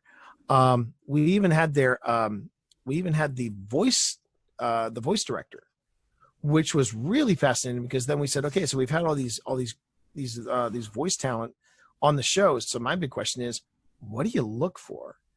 And we get to ask questions like, do you ever get a little starstruck? And the guy was like, oh yeah. He basically said that, and this guy, Kevin McMullen, that was his name, Kevin McMullen, and he's worked with some incredible people. He's worked with Nathan Fillion. He's worked with Gina Torres. He's worked with Lance Reddick just on Destiny alone.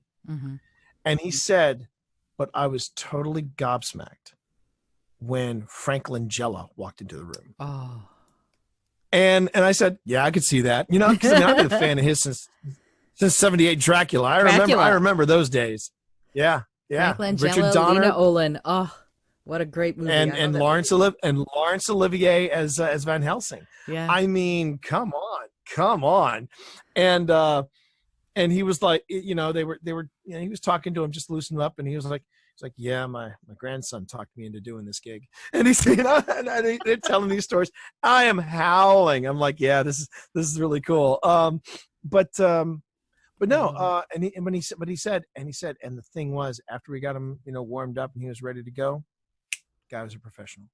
And those type of behind the scene, people would say, a podcast about voice acting? Are you kidding me? People would eat that up, even people who aren't interested, because they get that behind the scenes look. Absolutely. And there are several great podcasts about voice acting in games, voice acting in animation, and all of that, and also about the business of voice acting. That's what this conference was all about. And it was about how voice actors can flourish and have flourished, especially during this time of COVID, which is really weird for a lot of people, because so much other production has shut down that voice acting has been in many ways the only thing people could do during the pandemic. But what's interesting to me about what you just said, this idea of being forward thinking, there's new technology coming every day, right? Yep. And so things like AI and Alexa, and I'm wondering what your thoughts are about that, and how that will, those voice first or voice forward technologies, how are they going to interact with, and if they already are, because I don't know, how do they and how might they interact with podcasting? So I kind of put together, or at least I kind of feel like the way I do about echo technology and AI and voice recognition stuff, I think it's a great tool. Do I think that my job as a podcaster or an actor's job as an actor is in trouble if they can just be digitally reproduced and then put into a crowd scene somewhere or something like that? The answer is, I'm not worried about it. Because what I'm seeing, at least from what I'm seeing in film, is I'm seeing people start to stray further away from CG and coming more back towards working with extras, working with people, and working on actual sets. I think a really good example is the trailer for Dune. that came out around the time of this podcast, or around recording of this podcast rather, you can see that they hired a lot of extras to be physically on a set. You can also see where, yeah, there might be some computer imagery, but now, unlike when the technology was first introduced, oh wow, we can just put virtual people in the stands. But now you look at those things and you go, yeah, those people are computerized, right, because they're not moving right, you know. And it's the same thing with voice. It's real hard. It is real hard, even as good as Alexa is. It's real hard to reproduce that voice. It's real hard to produce the human nuances of voice. And I think that I think that where AI comes into play is that AI is making these podcasts more accessible. I mean, if I wanted to, I could basically have my podcast, because they're now available on Spotify. I can now consume my podcast now through Spotify. Or sorry, through a virtual assistant, through something like Alexa or something like that. And I think that's great. Do I think that AI voice talent will replace actors? No, I don't. I just don't, because they tried doing that with actors, and they've even gone so far as to try and I find the technology a little unsettling, but they've tried to recreate they've tried to recreate actors when they were younger. I can tell you where it worked and where it didn't work. Where it worked was in Ant-Man, the original Ant-Man, and Michael Douglas comes in, and it's supposed to be in the 80s, and it looked like Michael Douglas. It looked like Michael Douglas right off the set of Romancing the Stone. And then, you know, the rest of the movie is set in present day, and of course it's regular Michael Douglas. But man, the CG they did on Michael Douglas to make him look younger was phenomenal. And in the same vein, while they made him look younger, they had to age up Hallie Atwell, and they obviously used they were actually using prosthetics with her, and that's the point. They digitally did it with Michael Douglas. They used traditional images, the traditional stuff with Hallie Atwell, and it worked brilliantly. Where it didn't work, Rogue One. When you see the images of Peter Cushing as Grand Moff Tarkin, my brain wasn't buying it. My brain was just like, no, that's not him. Right. And they could have found an actor, and I could have even named the actor they could have found that could have been a stand-in, and they could just put him in there and it would have been fine. But they tried to do this computer technology where it looked like Peter Cushing from the 70s, and it looked off. It just looked weird. And that's why I am I'm a tech nerd. I love gadgets. I mean, we've got 3 of these Alexas throughout the house. We love them. But I'm sorry, 4. We got 4 of them. But I also think that that there are limitations. There are limitations there, because we still have a ways to go if we're in trouble that way. You know what I mean? Absolutely. And Carrie Fisher, I believe, she was also digitized. She was digitized at the very end. And it was awful. It was horrifying. Just because there was zero life in her. Her face looked flat. Yeah. I remember going, I don't remember Carrie Fisher looking that horse face. I mean, it looked like her face was stretched and flat, and I'm like, that's weird. And yeah. I still love Rogue One. Don't get me wrong, I love Rogue One, but those 2 bits were a little much for me to take. It was. Rogue One is great. To get off topic a little bit, but Rogue One is great, except for it was a little hard for me watching the movie knowing that everyone was going to die. Because if they hadn't died, they'd have been the heroes in A New Hope, you know. Right, exactly. So you knew going in that they were all going to die, and this was going to end badly. Yeah, right. I know. Yeah, but it was But a great movie. I agree. now it's funny you should bring up tangents though, because that's the thing. That's another one of the great things about podcasting that I tend to tell people is that tangents tend to be synonymous with podcasts. You know, that you will be talking on one subject, and then suddenly you go off on a tangent. And I like to tell people, if you're going to go off on a tangent, go for it. Be 100% committed to that tangent. Just make sure to watch the time and bring it back. Because if you don't bring it back, that's when you start losing people. Tangents are cool in podcasting, so long as you keep them on a short leash. And that was seamless. Well done, Isolde. Well, I learned from the best, so there we you are. go. Podcasting for Dummies, third edition, Ding. has been my go-to.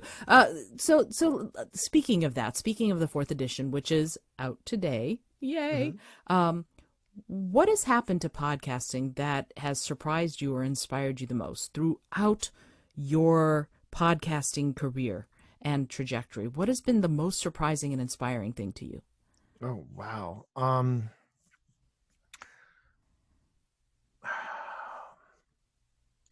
There's actually a two-part answer to that. I would say the first part is I underestimated the community, and I think that's one of the things that has always inspired me in podcasting has been the community that not just the community based around my podcast, but the podcasting community in general. My life took a really dark turn in at about was it 11 years ago? It was about 11 years ago. Yeah. It was the beginning of the year. It was beginning of 2010. And my wife at that time passed away due to complications of the flu.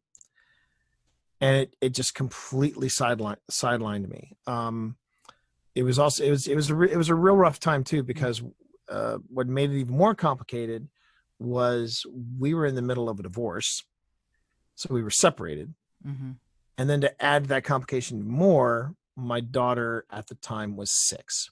Oh, So no, 5. Excuse me, 5. So yeah, really, really rough time. And I really did not know what I was kind of lost. And the podcasting community shocked me in that they rallied around me, and more importantly, they rallied around my daughter, and they did an all-day podcast marathon to like a benefit to raise money for her and her college degree, and her they raised a crap ton of money, and I was like I just didn't see it coming. I honestly just didn't see it coming. I was moved by it. I was touched by it, and I realized, okay, I'm part of something way bigger than just my podcasts, and every penny of that went straight into a college fund for her, and it kind of reaffirmed that I made the right choice by getting involved with podcasting. I made the right choice about coming, doing what I'm doing with podcasting, and it was very humbling. It was very humbling. The second part of that really blew my mind is actually involved with the streaming community. And this is when I started. And present at the time of this recording, I am celebrating all through the month of September my 3rd year as a streamer. yeah. I have been streaming content for 3 years now, and it has been a real education. And I very similar to podcasting. After a year of streaming, I said, I want to write a book on this. And that wound up being Twitch for Dummies. So but the thing I found so funny was that everything that I heard about podcasting, the podcasting community, how welcoming it is, how it's this, how it's that. Oh, it's great. It's going to change the way people consume media, et cetera, et cetera. Was the exact same thing I had heard a decade earlier when podcasting was just starting. And I remember looking at, I remember when I first started getting into it, my first year, I was looking at all these streamers that I started following and I started getting to know. And I said, you all have no idea the bumpy ride that is ahead of you. Because now I'm hearing people go, yeah, streaming's great, but it's starting to get a little saturated. It's starting to, and I'm like, yep, we said that too. You're not there yet. You're not there yet, but just hang tight, everybody. And it's funny how I just find it funny how it's the parallels. I've said this before, how the parallels between podcasting and streaming are so stark to me. It's a little overwhelming. And I just go, and when I, and that's right. Then there's one more thing that has, how do I put this? There's no way to, I'm just gonna be blunt. There is no way to put this gently. The thing that I think has been has been sort of a jolt to the system, has been that is the way people reinvent history, in particular with podcasting. There was an article that came out in 2014. Yeah, 2015. Actually, it was 2015. It was 2015. An article came out from Wired Magazine, and it was Wired Magazine that basically said, the headline read, and I'm not exaggerating, the headline read, "Thanks to Welcome to Night Vale, podcast fiction is a thing." Needless to say, there was some pushback, right. And there was a lot of pushback on Wired's Facebook, because but this is the thing, was that I did write a rebuttal article, and it wound up on Tor.com, but I did I took a higher road, but I remember getting a little rankled by it, but saying, well, this is nothing new, because people seem to think that anything that happened before 2010 didn't happen.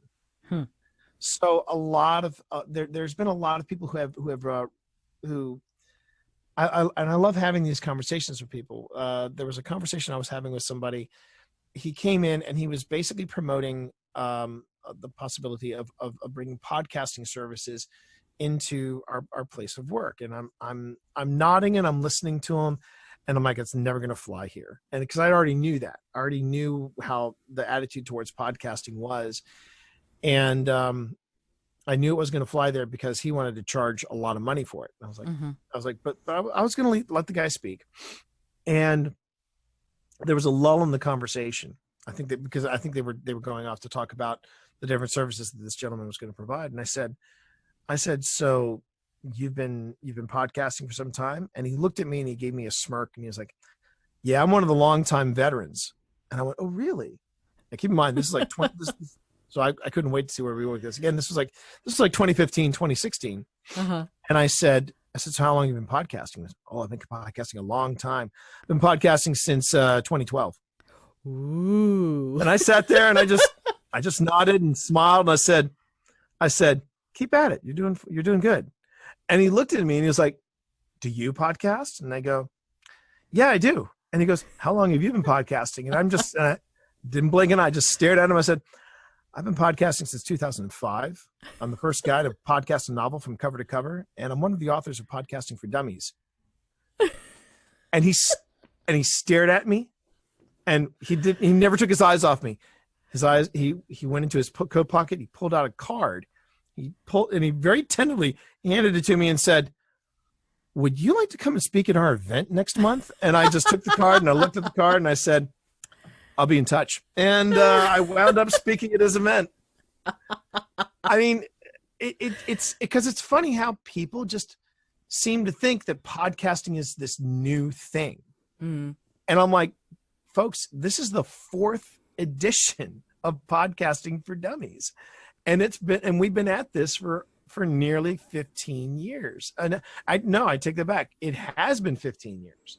In fact, it is 15 years. It was 15 years in July where I finished Moravia. Wow. I finished it the week before. I finished it the week before July 2nd. I remember this because I finished Moravia, and the following week I flew to Calgary, Alberta, for WesterCon 56.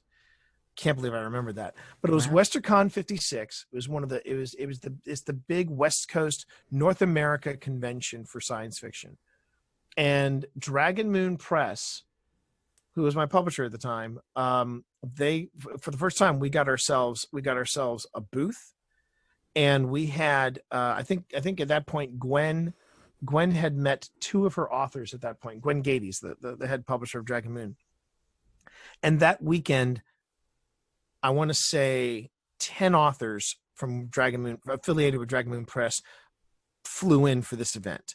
And I can even rattle off. We had two authors from Arizona. There was me. There was two Canadian authors. There was an author from Vermont, and this is not an exaggeration. We had an author from Hong Kong Wow. fly in for WesterCon 58. And we wound up not only having a huge presence at that convention, not only did we wind up throwing one of the best room parties, but I remember very vividly people coming up to the table and saying, "I just finished the Moravia podcast. Where's the Legacy of Moravia?" And I handed them we sold a lot. We sold out of a few titles, but we sold a lot of books that weekend. Gwen said, "I've never come to an event where I've sold this many books," and we just attributed it to the podcast. Yeah, and it was a beautiful way to bring the story to people in a different way. Yeah, but the thing is, there are people that they just, apparently 2005 didn't happen. apparently none of this happened. Apparently nothing really happened until Aaron Mahnke dropped his first episode of Lore. And even then, Aaron Mahnke's lore didn't come out as Aaron Mahnke's lore. I mean, there was a build up to that. Mm-hmm. Same thing with Welcome to Night Vale. There was a build up to that. And it does help when you have, like, New York studios that you can go in and record stuff in, or that you have, higher end talent, which is, again, part of the as you mentioned earlier, the Wild West attitude of, Mm-hmm. it's only been in recent years that SAG and Actors Equity recognized podcasting as Mm-hmm. a thing. Mm-hmm. Because I mean, there were people that were doing voiceovers and they were doing voice acting for podcasting, and they were either getting paid a stipend or they were getting something way below. But it was new, and nobody knew where to categorize it. Nobody knew where to put a podcast. So yeah, I do find it it's a little discouraging when you find out that there are people that they don't think anything happened before 2010. But I go ahead and I just nod and I go, look, if you want to believe that, that's okay. I let the work speak for me. That was the mantra of Alan Rickman, and if it worked for Alan Rickman, then it works for me. Amen. And yet, I sometimes, quite frankly, get a little. It's not upset. It's concerned that it's a Google away. Finding out some of this information, you can Google it so easily, right? So it makes me wonder what's going on with the idea of research. Because if I were going to go, let's talk. Do you really want to go down that tangent? Do you really want to go down that rabbit hole? That's another episode altogether. The stories that I could tell about. Yeah, I mean, I've seen keynotes given by people who are considered, quote unquote, pioneers of podcasting, and you look them up, and they're one of those podcasts that happened to appear on iTunes, and they've got 5 episodes and then they were done. Mm. Or they have a book on podcasting that they self-published, one book on podcasting, and they're the pioneers. And again, you're right. Yeah. I have done that to people. I have done that to people constantly. I've had people come on to my stream. They have come onto my stream, and they've said, "What do you know about this? What do you know about podcasting?" And I go, "Fair enough. Are you near a computer?" And they're like, "Yeah." I go, "Look up my name." And then they were like, and no kidding, I'm not. This isn't an exaggeration. The next thing that'll pop up in my chat will be, "Oh, shit, you got books." And I'm like, "Keep going." "Oh, you spoke at the Library of Congress." Keep going. It's 5 minutes on Google. It's Right. 5 minutes on Google, and then there's it's funny, and it's actually reached a point now, and this is what I love about the Twitch community. I had somebody, I've had several people, several prominent streamers that I don't know, but they're self-established, and they'll hold up a copy of Twitch for Dummies, take a photograph on it, and they said, "I just picked this up at the bookstore. I'm going to make it rich." And I've had friends that are featured in the book ping me and go, "Educate this guy." And I will come in the middle of their stream, and people will say in the Twitter feed, they'll go, "This book isn't real. That's a gag book," right? And I will respond with a picture of me holding it at TwitchCon, and I was saying, "No, the book is real. How can I help you?" And the conversations that I have had with people have been a riot. And not only that, it's a spike in sales. It's because of that 5 minutes of research. Mm-hmm. I shake my head, because I go, when I try to land speaking gigs, the people that book me, they're never disappointed. They're always happy with my work. But the ones that don't, when I see the people that they do get, I'm like, "You're kidding me," right? And there are some podcasting events just in the DC area that have never returned my emails, and I'm like, "I am in your backyard. What is the problem?" Right. And it kind of tied all the way back to the beginning of this conversation was, part of it is the Dummies, is the Dummies moniker. For whatever reason, that's a real turnoff, is for Dummies. The second thing is, I don't think I use the word monetize enough. And I get it. And I've had that happen to me before. I've had people say to me, "I don't care about creating content. I just want to know how to make money."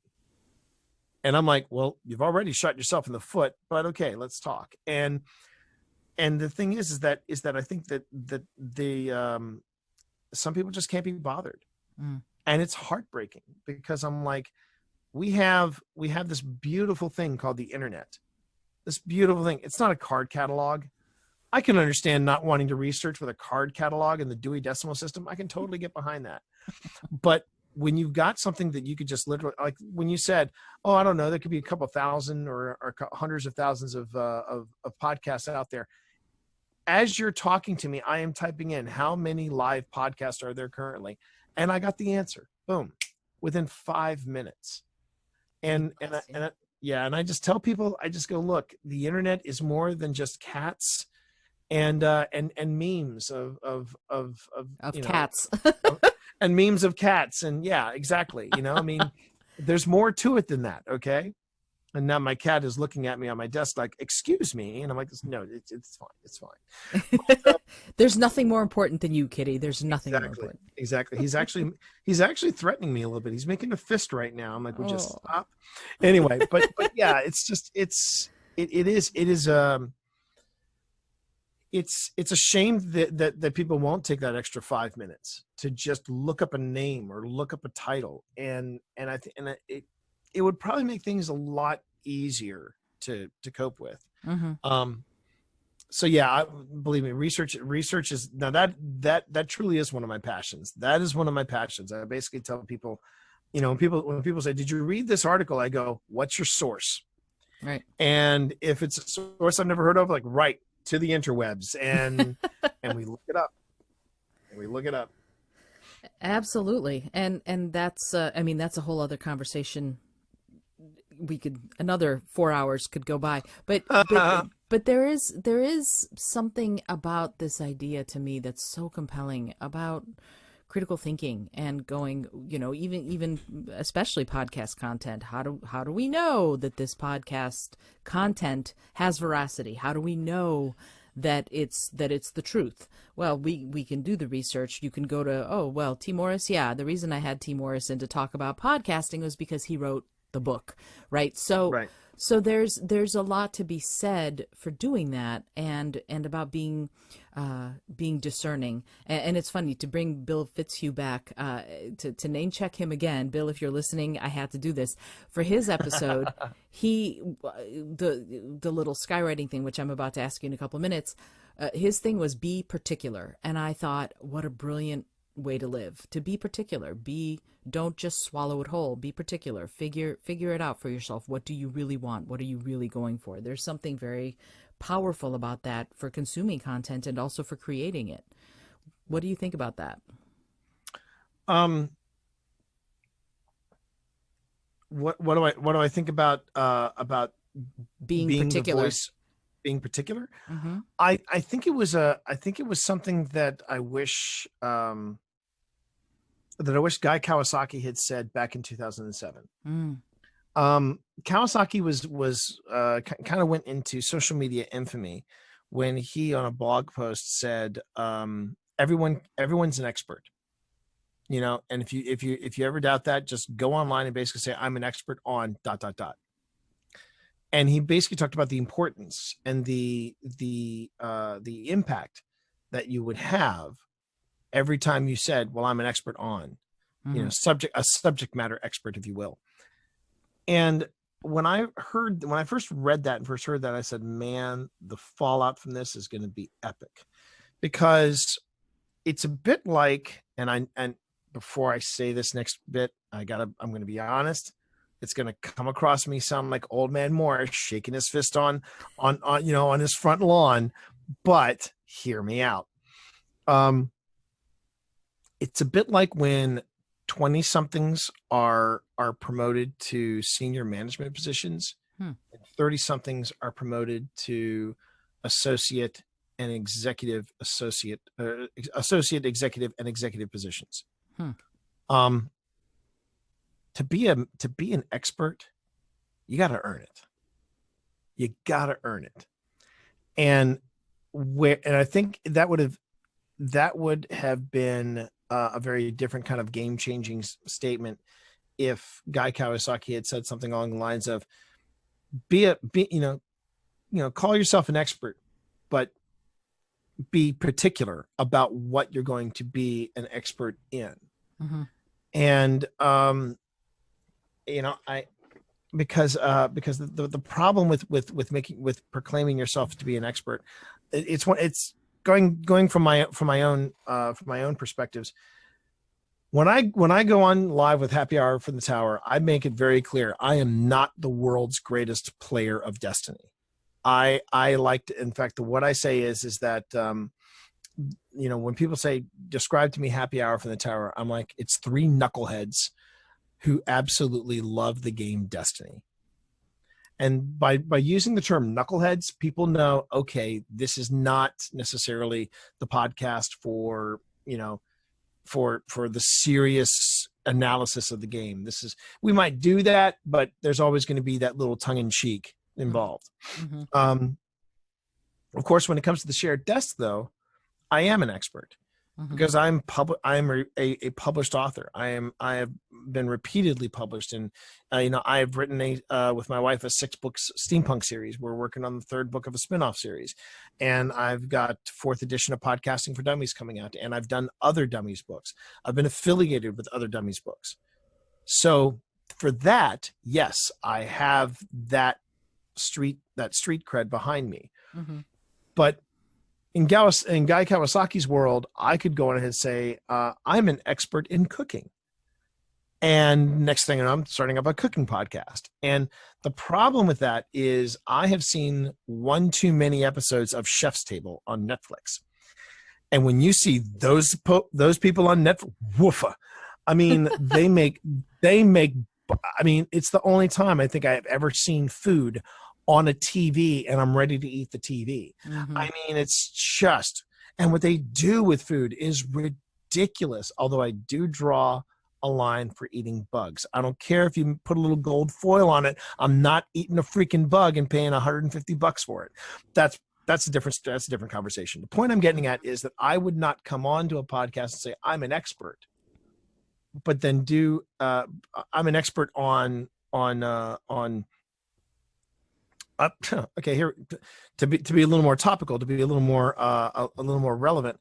I would never come on and say on a podcast I'm an expert in the Constitution because I took a course in the First Amendment at my college. No, I would never say that I was an expert in the Constitution, even though I know I can read the Constitution and I know the difference between a right and the rest of the preamble and yada yada.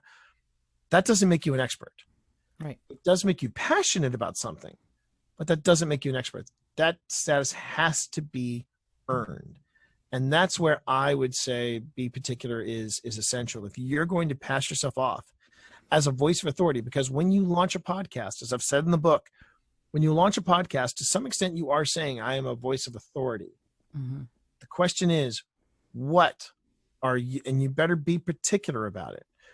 Because if you're trying to pass yourself off as an expert in something and you're not, that's going to backfire on you in the worst possible way. So that's just food for thought. Mm-hmm. And it's a welcome repast, quite frankly. But so in many ways, because of how long you've been doing this, and sort of you've gone wide and deep in podcasting. So I'm gonna. This might sound like a weird question, but how do you feel about being the voice of this medium in many ways? What is your thought on that? One, how did I get there?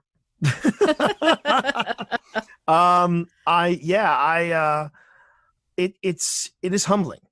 It is humbling. I still remember, and I have photographs of my very first rig. I paid $400 for the audio card, the microphone, the mixer board, the cables, the headphones. I bought it piecemeal and I spent $400 and I was like, wow, that was a lot of money to spend.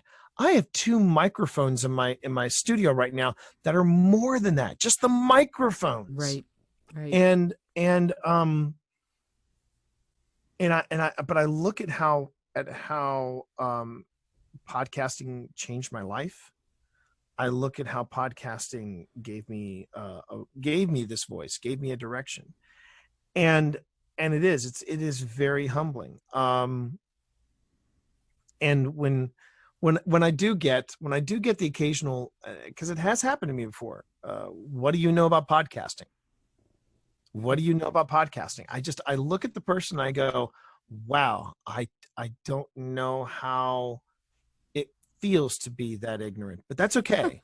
That's okay. I'll roll with you. High road. I always say, take the high road. The view's better from there. Absolutely. But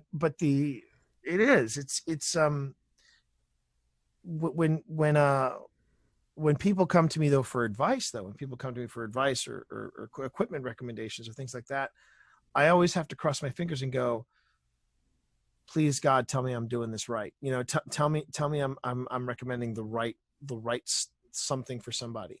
But I also have said before, one size again doesn't fit all. Right. You might have one person that would thrive with an MXL 990, getting the Overcast bundle and just, you know, that's their mic setup. or maybe they need to be portable. Okay, then maybe they need to get an H4n, and they'll just do everything portable.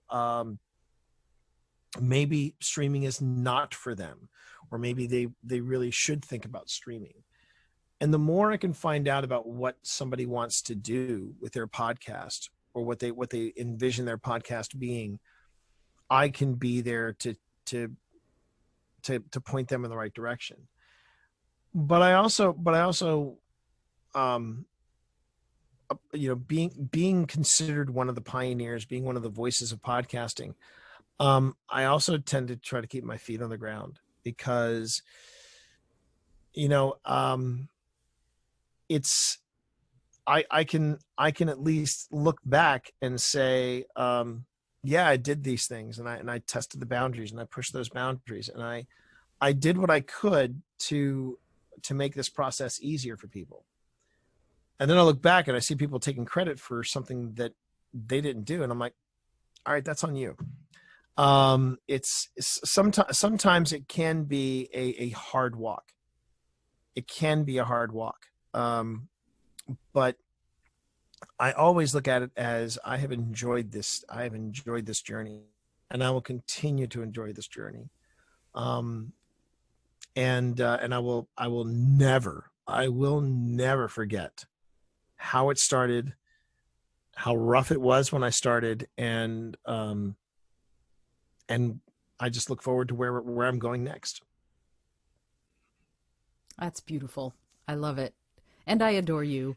And this brings me to my penultimate question. Okay. You said, where I'm going. Where is podcasting going? Where do you think it's going, and what do you think are the possibilities for podcasting moving forward? Yeah. I've been saying it a lot, but I've been really seeing streaming as, that's the next logical step. Mm-hmm.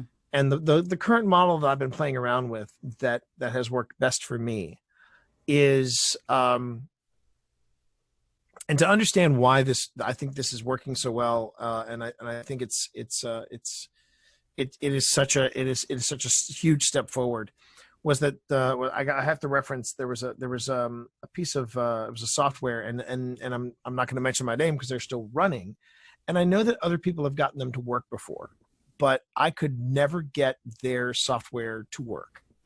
I could never get it. And the gimmick behind their software was that you could do live podcast recordings. Mm-hmm. You could podcast live, and through their site, you would hear the audio, and you could interact with chat, and you could call in if you wanted to call in. It was basically that sort of thing. I could never get it to work.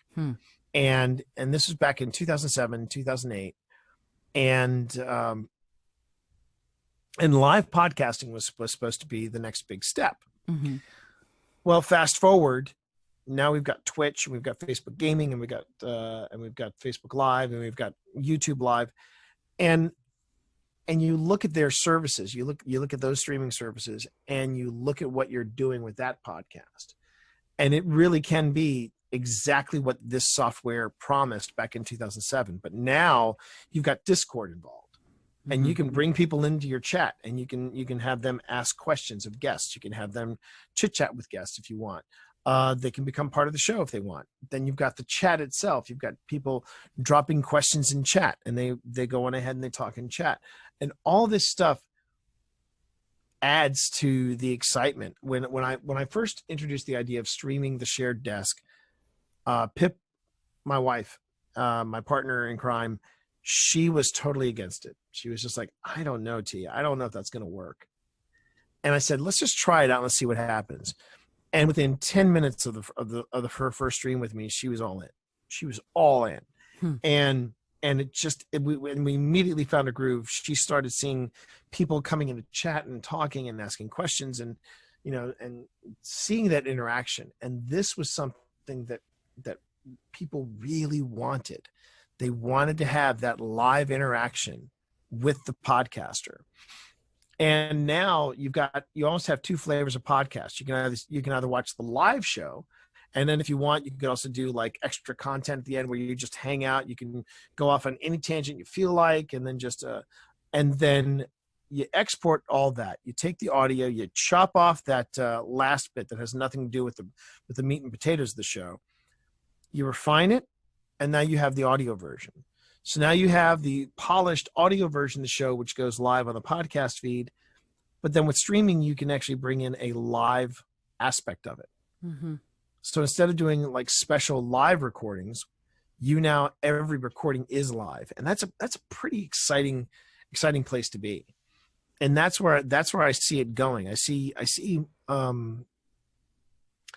more interaction with podcasting. I see more people listening to podcasts now that Spotify has joined in. And that's the other thing too. I think right now, being a content creator is not only challenging because of all the saturation, but it's also going to be a challenge because there's going to be a demand for new content, because, as you said earlier, production companies for television, for film and all that, they're having a tough go. I mean, they released Tenet in the Mm-hmm. theaters, and this is a Christopher Nolan film, Right. and this was super hyped up, and it's made 12 million. That's it. I mean, yes, theaters are suffering, but it's because people don't want to risk their lives to Makes go sense. and to watch the movie. Makes perfect sense. Right now, being a drive-in is probably one of the best things you could do. Right. And while I get it, directors want stuff to be seen on the big screen. I totally get that. But what was it, apart from the Dune trailer, that everybody was losing their minds about online? It was when the cast of The Princess Bride, at the time of this recording, got online and they did a live reading of the script as a Zoom meeting. People were losing their minds, because this is going to be the way some people are going to start creating content. Mm-hmm. And I'd be the first one to say, I'm no competition for the Princess Bride live reading. I mean, come on. But I can say, if you want to catch the content, yes, I create it. I create it on a regular basis. And people are going to be in demand for podcasting. People are going to be in demand for streaming media, because if people cannot get onto a set and make a movie or make a TV show, then it's going to be hard to get content out. Mm-hmm. And I got to give massive props, since we're talking about getting content out. I got to give massive props to Amazon, because they again, at the time of this recording, The Boys season 3 is coming out. Season 2. Sorry, season 2. It is season 2. Sorry, I keep getting ahead of myself. So season 2 of The Boys is coming out. They're also doing a live after show called Inside the Boys, and it's hosted by Aisha Taylor. Aisha Taylor. Aisha Tyler. Sorry. And the thing is, this, usually with the after shows, they're all in studio together. They're all doing, they're all talking about the episode, what they liked, what they didn't like, et cetera, et cetera. What they're doing instead is they're doing a socially distant one, where they do it like a Zoom, but they give some presentation behind it. They've got panels, they've got all this stuff up. But what Amazon did was they basically took backdrops that mimicked the set of where Aisha Tyler is, and they sent them to all the actors and actresses and crew and writers and everything. And they said, just put this backdrop up behind you, put yourself in front of a computer, and we'll take it from there. Wow. And they are. Mm-hmm. And it looks great. And they're adapting. So there is room for new content, but it's going to be harder and harder for people to find the longer this pandemic goes on. Right. So yeah, podcasting, that's going to be in demand. And as I tell people, what you heard me say earlier, when you feel like you are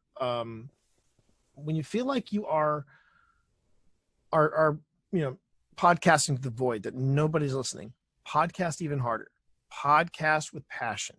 podcast, like you got 50,000 people listening to you. That way, when you do get 50,000 listeners, nothing changes. You're still being true and being honest, and you're still having that same amount of passion that you started when you had 5 people listening. Absolute truth. I love that you said that, because to me, this idea that you just promoted beautifully, it doesn't matter ultimately who's listening or how many there are listening, because the passion that you have for it seems to be the important thing that carries across. I was talking to my friend Al Petaway many years ago, and I was despondent. Oh, I'm a musician and nobody knows me, and and he said, you know what? Play your music. Play your music. Your audience will find you. Mm-hmm. And I went, absolutely. I mean, when you have a Grammy Award winner telling you to play your music because your audience will find you, you listen. But you just said it too, and it's so important. This idea that what is the truth of your heart? What is the passion of your soul? Yeah. Do that. And there are other people out there who will have that same passion. Will it be 14,372 people? Probably not. But that doesn't seem to be the important part of this. You know what I mean? Right. Yeah. And yeah, that's and don't get me wrong. Do not get me wrong. It is hard. And it's one of the reasons why I'm going to continue to petition TwitchCon until they say, okay, we'll let you give this talk. But I really want to do a talk at TwitchCon, or at even a podcast convention, where I say where it's about streaming or podcasting to an audience of 0. Mm. Because it is hard to do. Mm-hmm. And it's particularly hard when you don't think anybody's listening, or you don't think anybody's reading, or you don't think anybody's watching. It is so hard. And it took me a long time to come to grips with it. And where I have been, where I've had those moments, I have to remind myself of just the little things that made me go, no, it's okay. It's okay. I just gotta keep going, and just remember that my audience will find me. Mm-hmm. It may not happen overnight. It may not happen straight away, but they will find me. I've been affiliated with 3 Kickstarters in my day. Mm-hmm. And 2 of them, one of them fell short. Not, it was, I think I'd raised like 85%. So, that's, for falling short, it wasn't bad. Mm-hmm. The other 2, raging successes. So I know that the audience is there, and mm-hmm. I've been there before, and it's just a matter of, I'll stop podcasting when I stop enjoying it. And that, I don't see that happening anytime soon. Right. No, not at all. Yeah. And that goes right back to what you said about passion. If you're passionate about it, you want to keep talking about it. You want to keep exploring different aspects and facets of it. That's why we do what we do. Everybody started with no audience. No matter how mm-hmm. famous you are, there was a point at which there were 0 people listening, and right. It grows from there. Every day you might find somebody new, or somebody new might find you, and that's how we do it. And that's how right. we build a community. I mean, that, you mentioned community early on, and that's such an important aspect of this whole idea, is that to me, podcasting feels, even if you're not asking for people to send you questions, it is a form of conversation. It is a form of being involved with your audience because of the feedback you get after the fact. But in streaming, it seems like it can be live and right there, which brings a whole other dimension to the podcast. And that's been one of the other big charms of podcasting versus other forms of media, with the exception of streaming, because streaming, like you just said, streaming is an instantaneous thing. But with podcasting, there's an intimacy that I think that isn't there in terrestrial radio, in mainstream broadcasting, where people feel like it's closer to going back to the analogy with FDR, the fireside chat, Mm-hmm. where people could, people write emails to us. People write, people send voicemails to us. There are all different ways that podcasters make themselves accessible. Mm-hmm. I think the hardest person that I think I've ever found accessible, that I find to be accessible, makes sense though. It's David Tennant, and he actually just started podcasting himself. It says, I think it's called David Tennant Does a Podcast. and he's had some really good people on, and I thought, and I looked at some of his guests and I thought, and now I just got to figure out, okay, I need to write a proposal letter, send it off to him, and see, the thing is, I actually have to physically mail something to him, and I'm like, wow. A weird part of me kind of digs that, because and it's intuitive on his part. If you are willing to make that effort, it's like research. If you're willing to make that effort, then he knows you're serious. Right. But that's the beautiful thing about all these different podcasts that are out there, is that the hosts, if they're not, and that's the other thing I would say too, is that if you're not making yourself accessible as a host, you're doing it wrong. Mm. There have been some people that I contacted for the Podcasting for Dummies 4th edition. I wanted to get, I wanted to use their artwork, or I wanted to get their comment on something. I emailed them and I get nothing in return, crickets. And I'm like, this is not the way you want to do a podcast. Right. You want to make yourself accessible. You want to make yourself, because that's how things like this happen. You and me reconnecting, getting together, talking on a podcast, or other opportunities. They come with you making a connection with your audience. Now, it's not always going to be gumdrops and unicorns. It's not. You're going to have people that will tell you flat out how much they don't like your show, and that's on them. That's not on you. That's on them. But making yourself accessible, that intimacy, is what I think is something else that separates podcasting from different, and the community, they gravitate to that, because then they become an active part of the show. Mm-hmm. And that's one of the appeals of, people say that, well, that's a really big appeal of streaming. Yeah, but podcasting was doing it years before streaming. So and it goes back to the fact that you're almost famous. You're not famous, but you're almost famous. And that just makes you a little more accessible. That's right. Well, but also, we're having a conversation that if someone wants to listen to it, they're not in a big arena. They're, again, they might be working in their garden and they have their headphones on or whatever, and their ear pods are on, or however we call it nowadays. Crazy kids are calling it all these different things. But if you want to listen to two people talking about something that is really, really cool, and it could be podcasting, it could be a Broadway musical, it could be whatever I currently, just so you know, T, I now have 3 podcasts, because one was not enough and neither was 2, and now I have 3. Yeah. And that happens. Once you start down this path, you realize that there is so much to explore in this one medium. Yeah, it's too funny that you told me that now, because I could have given you a huge chunk of ink. So on the 5th edition, I might be coming back to you on this.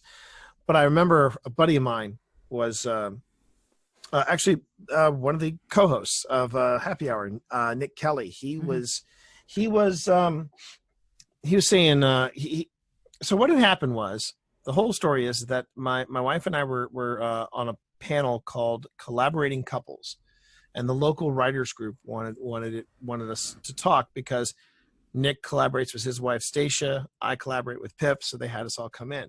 I walk in with 2 beautiful studio prep microphones and my H4n, and I said, I wanted to record this for a podcast. Are you guys okay with that? And Stacia and Nick looked at each other, and then Nick looked at me and said, we don't know what that is, but sure, go ahead. And this is like 2012. So it wasn't like it was like early on. This was like 2012, 2013. And we set up the mics, we did the test, hit record, and we did the podcast. I then sent an email to Nick saying, "Hey, you're live, by the way." And he was like, "Oh my God, this is so cool." And I was like, well, you guys are local. You want to come in and like do one in studio? So they came to the studio and we recorded another shared. So we did it for the shared desk. We did the second one as a shared desk where we talked with Nick and Stacia again, because I think they just had a book come out. So we talked in studio. Mm-hmm. So then a month goes by and Nick goes, "T, I think I want to do a podcast. I think I want to do a podcast. I want it to be my family." And I went, "Okay, Nick, before you go down this road," because by this time they had come over, we had really bonded, we were all friends. I said, "Nick, before you go down this road, I'm saying this to you as a friend. Are you sure?" and Nick was like, "You're being pretty melodramatic." I was like, No, I'm being honest. Are you sure?" Because there's no such thing as starting a podcast. I started Happy Hour from the Tower right after I started working on the third edition of Podcasting for Dummies, and my wife thought I was nuts. Mm-hmm. And when you think about it, I have currently active, I have Shared Desk, Happy Hour from the Tower, and Podcasting for Dummies.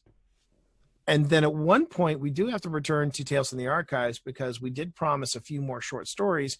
But when authors weren't getting us their short stories in time, we were like, okay, well then we're just going to let this hang out there until we finally say this is really the last episode. Mm-hmm. So that one's like kind of on hiatus. Those are 4 podcasts right there. Right. Nick said, "Don't worry, T, I can keep it just one." So, so he launches the Geek Wolfpack podcast. Then he agrees to be on Happy Hour from the Tower with me. Then we start recording our sessions for Dungeons and Dragons, and based on the idiocy of the stuff that we were doing, we called it ADHD D&D. But then we got in a new guy on our dungeon crawl, who just adds something special. So he was like, "Okay, so Nick said, I'm gonna skip ahead in ADHD D&D and just and start documenting the stuff that we're doing with our new guy." But then he had all those hours of content from the original ADHD D&D, so he did a spin-off of another podcast called ADHD D&D Classic. So this is 1, 2, 3, and counting Happy Hour, 4 podcasts he's affiliated with within a 5-year span. Wow. And when he launched ADHD D&D Classic, he said, "T warned me." He warned me. So yeah, there's no such thing as starting a podcast, because you got others that are just waiting to fire off. Absolutely. I've got this one. I've got the Under One Sky podcast, which is all about environmental issues and how we can take action on that. Uh-huh. And then I've got Two Women of a Certain Age that I'm doing with my bandmate, and we're going to be talking about music and movies and whatever else. That's cool. Well, please. Yeah, we're excited about that too.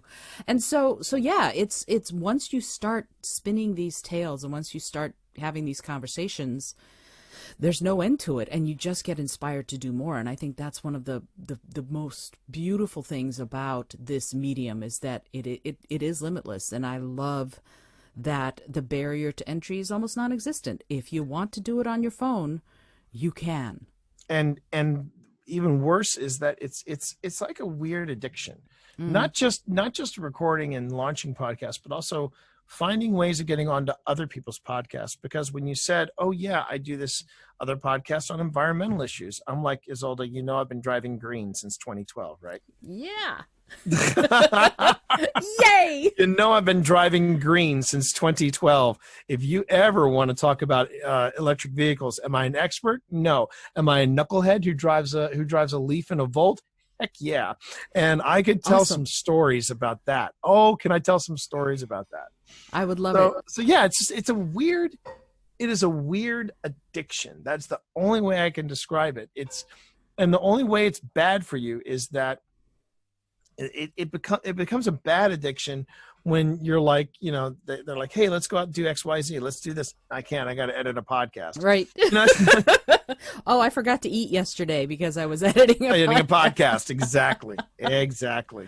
Absolutely. Absolutely. Yeah. So, okay, I lied when I said I had one more question because I did want to keep this under our record of 3.5 hours, but I'm not Please, sure we will. please.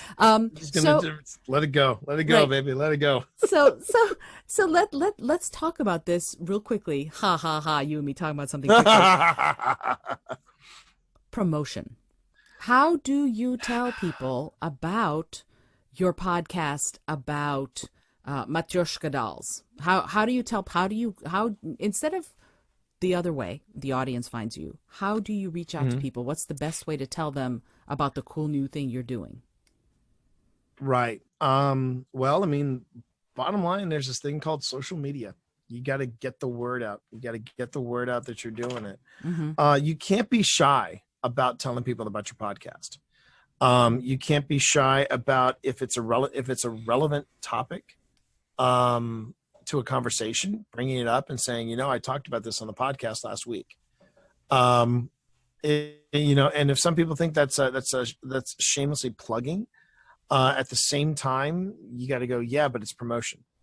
It only becomes spam when in the middle of conversations on social media, you suddenly blurt out, I'm doing a podcast. Um, I tend to be I tend to be very particular, especially when it comes to promotion, about how and where I let people know that I have a podcast. Mm-hmm. And even when you put something on Facebook, on Twitter, on Instagram, even when you do that, there are people that still go, wait, you've got a podcast? So they'll still miss it. Mm-hmm. But yeah, there are a couple ways that I promote a podcast.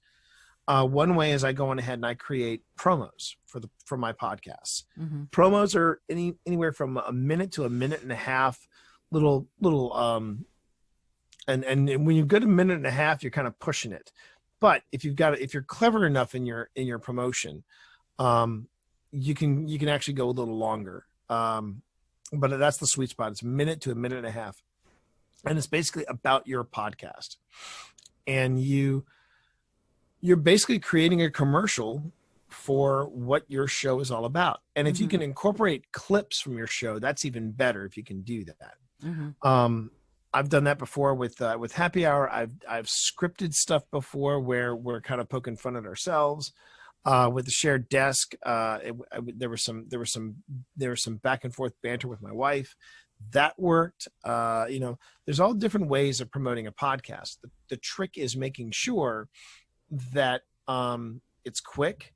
You mention the website where people can find you, and also you need to make sure, because I've heard a lot of promos in my day, and it's amazing how many people go. I've sent the promo back to the person. I go, you haven't put a website or where people can subscribe. You know that, right? And some people have actually re-recorded the promo. Other people have said, well, they'll figure it out. I'm like, no, you don't do that. You've got to tell people where they can find you. So that's one way. And then I basically go to, I will make an announcement on Twitch, on Twitter, and on Facebook, pretty much anywhere I'm on socially. And I'll go, I have promos. If you want to use a promo for your podcast or your stream, let me know. I would love to send it to you. Mm-hmm. I don't send them without invitation. Mm-hmm. Again, that's also spamming. You don't want to just pick people at random and go, oh, you're a writing podcast. Here's my promo for the shared desk. Enjoy. That could come across as a no bueno. The other way I promote my podcast is by creating show art and putting it on Facebook, putting it on Twitter, putting it on Instagram, and letting people know that if there's a special guest on, yes. If there's something going on, yes. I like to keep people in the know on what we're doing that way. Mm-hmm. And since I'm doing it in the way where I've got a stream going and I've got a podcast, I will basically do a post about the stream being live, and then when the podcast is available, that's when I go, podcast is now available. What I would love to do is find out how you do your promos, because I love the idea of having the show art and then having that sound wave going as you play a clip from the show. I've got podcast envy over that. I want to know how you do that so that I can start doing that myself, because that's a really cool touch. That's a very Oh, cool touch. that's awesome. Yeah, it's super easy. I know I'd love to say that it's all mysterious and everything, but it's not. It's super easy, and it's Headliner app, and that's what you do. Yep. And I can, you know what? I need to write a blog post about how to do that, because it's actually really simple. Come up with your show art and 1080 by 1080. Come up with your clip, and then you upload the show art. You upload the clip, and then it generates those sound waves for you, Yeah. and then you export the whole thing. It comes out as an MP4, and there you go. It's super easy. I mean, that's to me that's awesome, because it's just a quick, simple, and easy way, and it's interactive too. And one of the things that I've noticed, which isn't anything new in social media, if you have video or audio or otherwise, people tend to gravitate towards that. Hmm. And it's just a nice little touch. It's a nice little touch, but that's how I let people know. You only you and the trick about good promotion versus spamming promotion is that if it's not welcome, or it's or it's unwarranted, then you start to turn people off. You start to turn people off if all you're doing is talking about your latest show or something like that.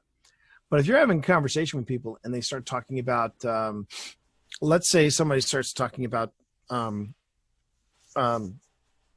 writing, about writing, and we go into writing with a collaborative audience or something along those lines. Well, that's when you can point out the shared desk, because we talk about collaboration. Hmm. If you're having a conversation online and someone talks about, say, they're doing a research paper on the early days of the space race, well, then you can also point to them Time Magazine's Countdown, which was a limited edition, a limited series Hmm. that was that was about the early days of the space race and how close some accidents came. Little things like that. I mean, you can go, if it's relevant, promote it. But when it comes in the middle of conversations that have nothing to do with your podcast, Hmm. that's when you kind of cross the line. Right. But you can't be shy about it either. You can't be shy about it either. If you podcast it, they will not come. You have to let people know that Sure. you've got a podcast and you're live. Yeah, absolutely. And one of the things that I think is really great to remember is that the people you are friends with on social are friends with you in part because they want you to know what's up with them, but they also want to know what's up with you. And if this is what you're excited about, then talking about it is a good thing. That's I'm going to be trumpeting the fact that you and I got a chance to catch up and talk again all over my social media, because in Right. part, because I think you're fabulous, but also because it is a relevant conversation. Podcasting and social media they're huge parts of a lot of people's lives. But you know what's interesting, and this is something I'd like to see. I knew that I wasn't going to be done asking you questions. I'd love to get your take on this. Right. There's a psychology at play here. When you're hanging out with a lot of like-minded people, you start thinking that everyone is like you. In other words, if you're hanging out with a lot of content creators, you start thinking that everybody is a content creator, but that is just not true. There are people who are content creators, and there are a huge amount of the population that don't create content. Right. What are your thoughts on that? How do you feel about that idea of the psychology at work there, that it becomes this insular, we are all one, but we're not? Well, I again, it kind of harkens back to those early days of of podcasting. When we started doing this, people were you could say they were intimidated. You could say that they were unimpressed. You could say they weren't interested. But there was this podcasting community that's like, we're going to make content. And this was before making content was, content creation was the thing, and content creation was cool. And you're making all this really cool stuff, and you're you're kind of you're right. It was very insular, but then it started creeping. People started doing newspaper reports on it. They started going, "What's a podcast?" Books started getting published. Then people started going, "Oh, so it's kind of accessible." Now we're at a point where everybody's making content, and where I find it being a little insular or being a little ridiculous is how some platforms are trying to make their platform the one-stop shop. Mm. Case in point, Facebook. Facebook owns Instagram.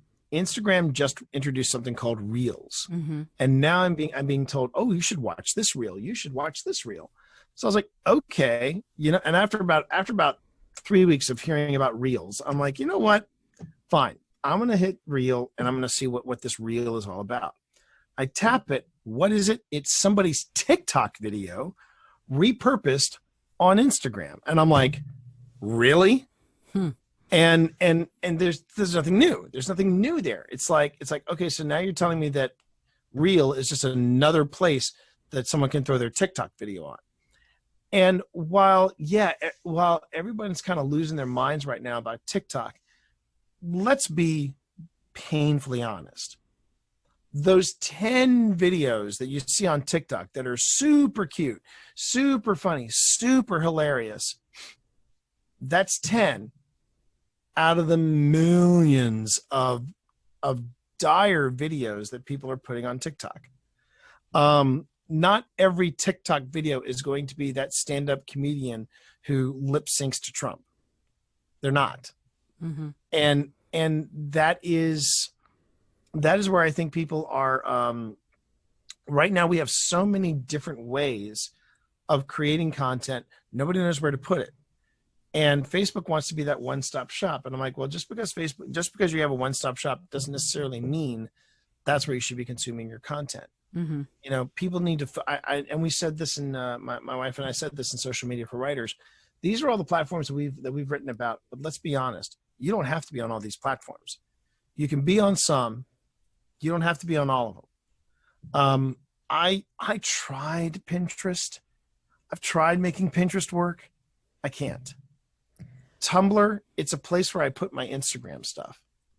Let's see. And Facebook, I at one time put a lot of stuff on Facebook, and then I saw on Netflix this documentary called The Great Hack, and I have been feeling myself slowly pulling away from Facebook, and some of their policies I have not liked at all.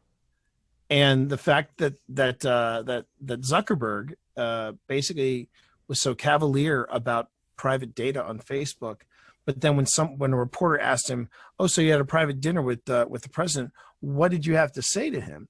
And they were like, "Well, I think you should respect the privacy there." I'm like, "Oh, really? Oh, okay. So there are two rules at play here. Gotcha. Thanks, Mark. Appreciate it." To me, you will find your audience and then focus on that platform.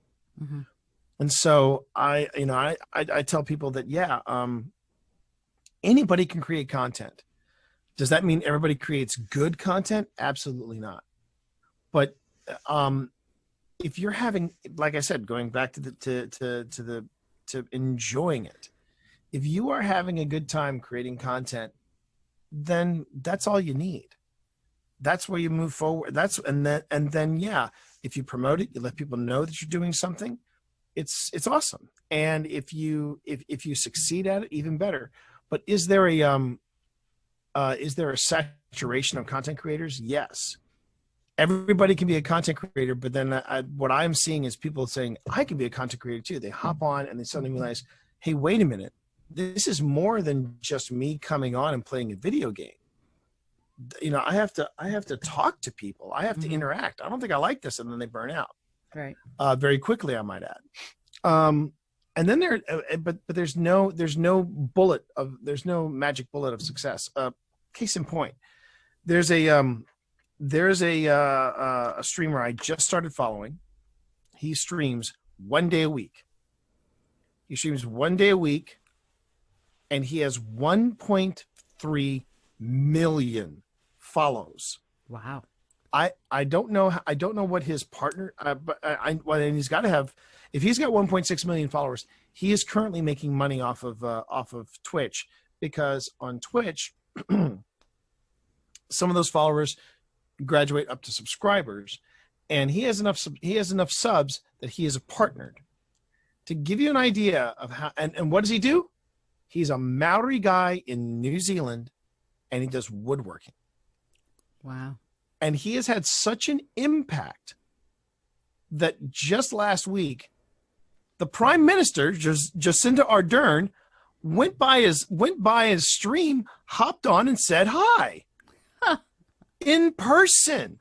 Wow. And they were still social distancing, but they were in person. They had a little chit chat live on his stream.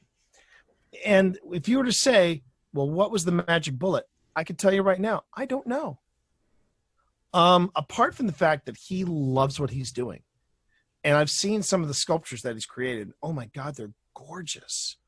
Wow. And they're all, it's some of it is Maori imagery. Some of it is just stuff that's coming out of his head. And it's amazing.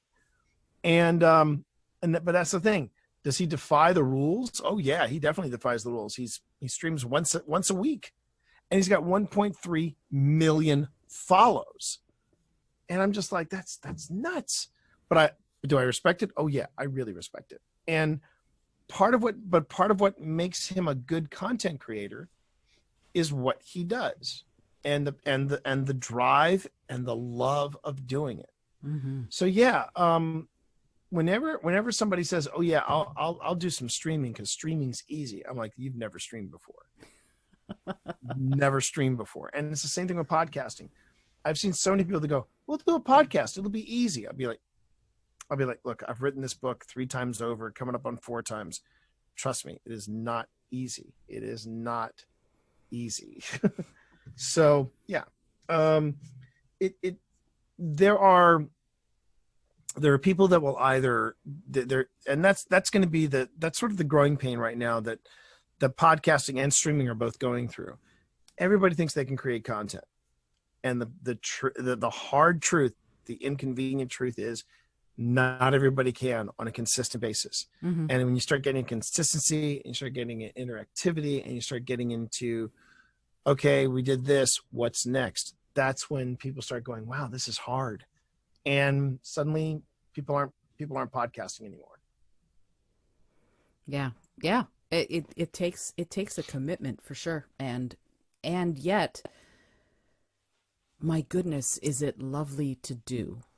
You know, just as I'm 350 episodes in, which obviously is not anywhere near as much as you, but still, I have only more ideas. And I think that's when you know a platform is right for you, is when you're in it and you've been in it, and the only thing you have is more ideas and more things you want to try.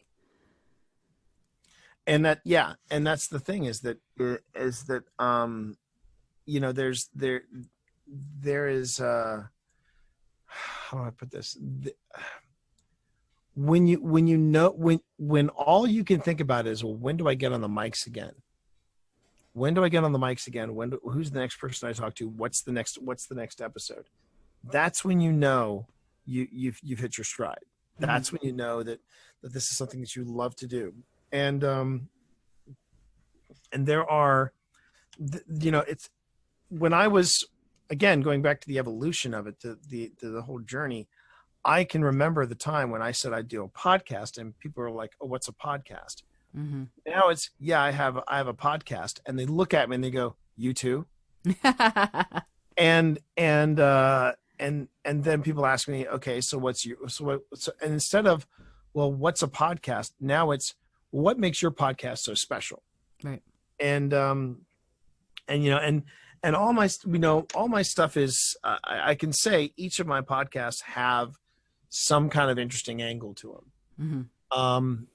And I don't sell them short. You know, I say, look, I do a podcast where you know, it's me and my wife, and we talk about collaboration. We talk about writing, because we're both writers. With Podcasting for Dummies, it's endorsed by Wiley, and it is the official podcast for Dummies, the Podcasting for Dummies podcast that goes with the book.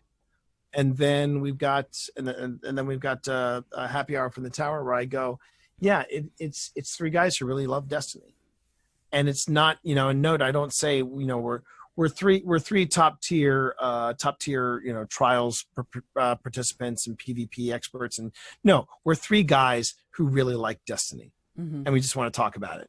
And so and this,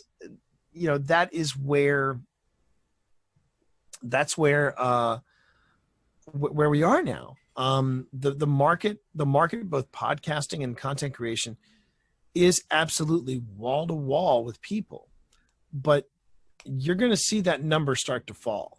And it's because there are going to be people who think, oh, that's easy, but then they try it and they go, well, maybe it's not as easy as I thought. But then for all those 5 people who try and pod fade after episode 3, you've got that one person that's like you and me, who are going to be like, okay, when's the next episode?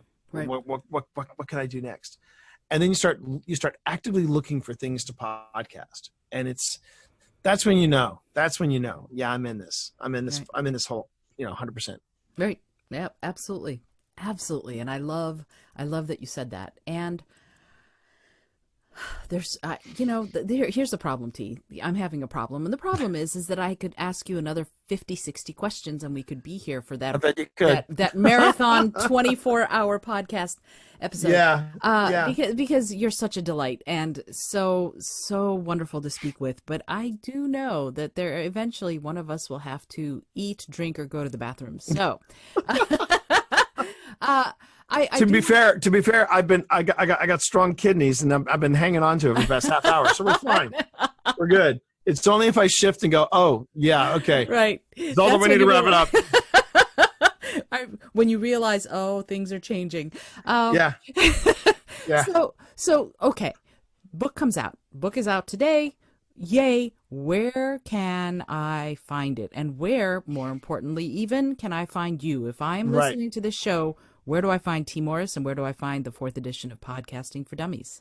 The good news is that you can find them all in the same location. You can find them at T. Morris, that's my name, TEMORRIS.com. And when you get there, not only will you see across the top most, if not all, of my social media links, you also find a direct link to my own personal bookshop, where if you order the books from me directly, they come to you signed.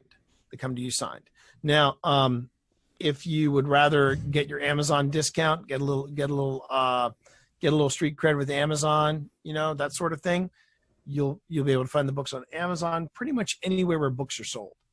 You can find the 4th edition of Podcasting for Dummies today in brick and mortar stores everywhere. You can find it online everywhere. So yeah, but if you want to keep an eye on what I'm up to and what I'm doing, yeah, that's going to be tmorris.com. And hopefully I will be getting back into the swing of things with blogging myself by the time this recording drops.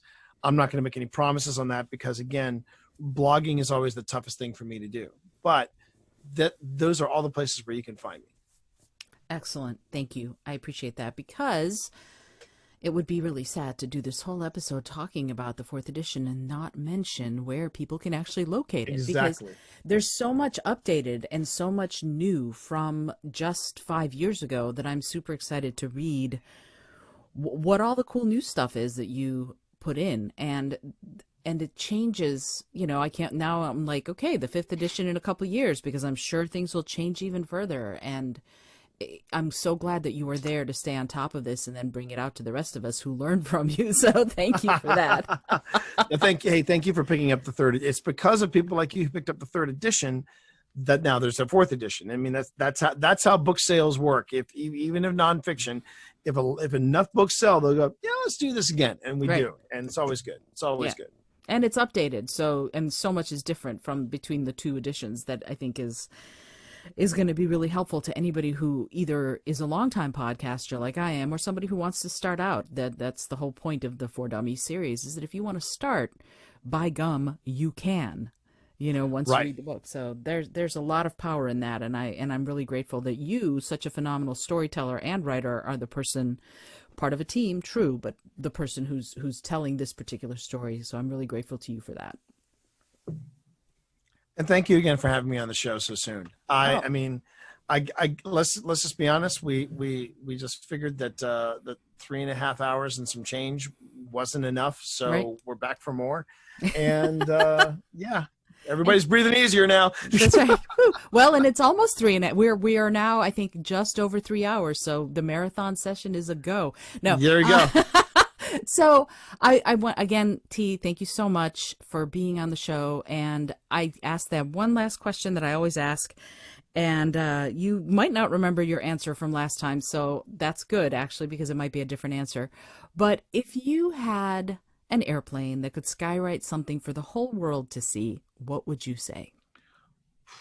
Well, I want to do something. I know I have no recollection of what I said the last time, even though I listened to the interview. The funny thing is that we're kind of prepping our daughter for Bill and Ted Face the Music. So we've been going back and rewatching the original Bill and Ted's, and we just finished Bill and Ted's Bogus Journey. Mm-hmm. And all that's coming to my head right now is be excellent to each other. We need to do more of that. It's been a long, hard road these past few months, and it only seems to be getting rougher. And regardless of what happens in November, it's not going to be throwing up a switch and then everything's going to be back to normal. There's going to be we have a road ahead, and that's all. I guess that'd be all I could say if I had that the skywriting plane. It would have to be a really super effective skywriting plane, but if I couldn't say be excellent to each other, I would just say I would just say be excellent. Be excellent not only to each other, but be excellent to you. I think so. I think in this time of COVID, where some folks are kind of putting a back burner on self-care, and whether it's talking to a friend, whether it's getting on Talkspace and talking to somebody that you need to talk to, or just going on to a stream of somebody that you trust and saying, and not basically, saying something so heavy to them that it would throw them off in whatever they were doing, but just being able to just get a sense of community, people you can talk to and find out, hey, how's everybody holding up? How's everybody doing? That I think will make a big difference coming down the pike. So that's what I would say. Just be excellent. Be excellent. That's wonderful. I love it. Thank you again, T. I'm so grateful that you were able to join me for this, and go get T. Morris's 4th edition of Podcasting for Dummies, which is out today at tmorris.com or wherever you buy your really super cool, excellent books. I want to thank you for joining me for the show. If you are liking what you're hearing, comment, please let me know what you're thinking. I'd love to hear from you. And I'd love it if you'd review the show. This has been a special bonus episode of the Innovative Mindset Podcast because John Watkiss premieres tomorrow. So this is a bonus. Woohoo! You're getting it a day early and almost 3.5 hours worth. So yay. Until next time, this is Isolde Trachtenberg telling you to remember to listen, learn, laugh, and love a whole lot.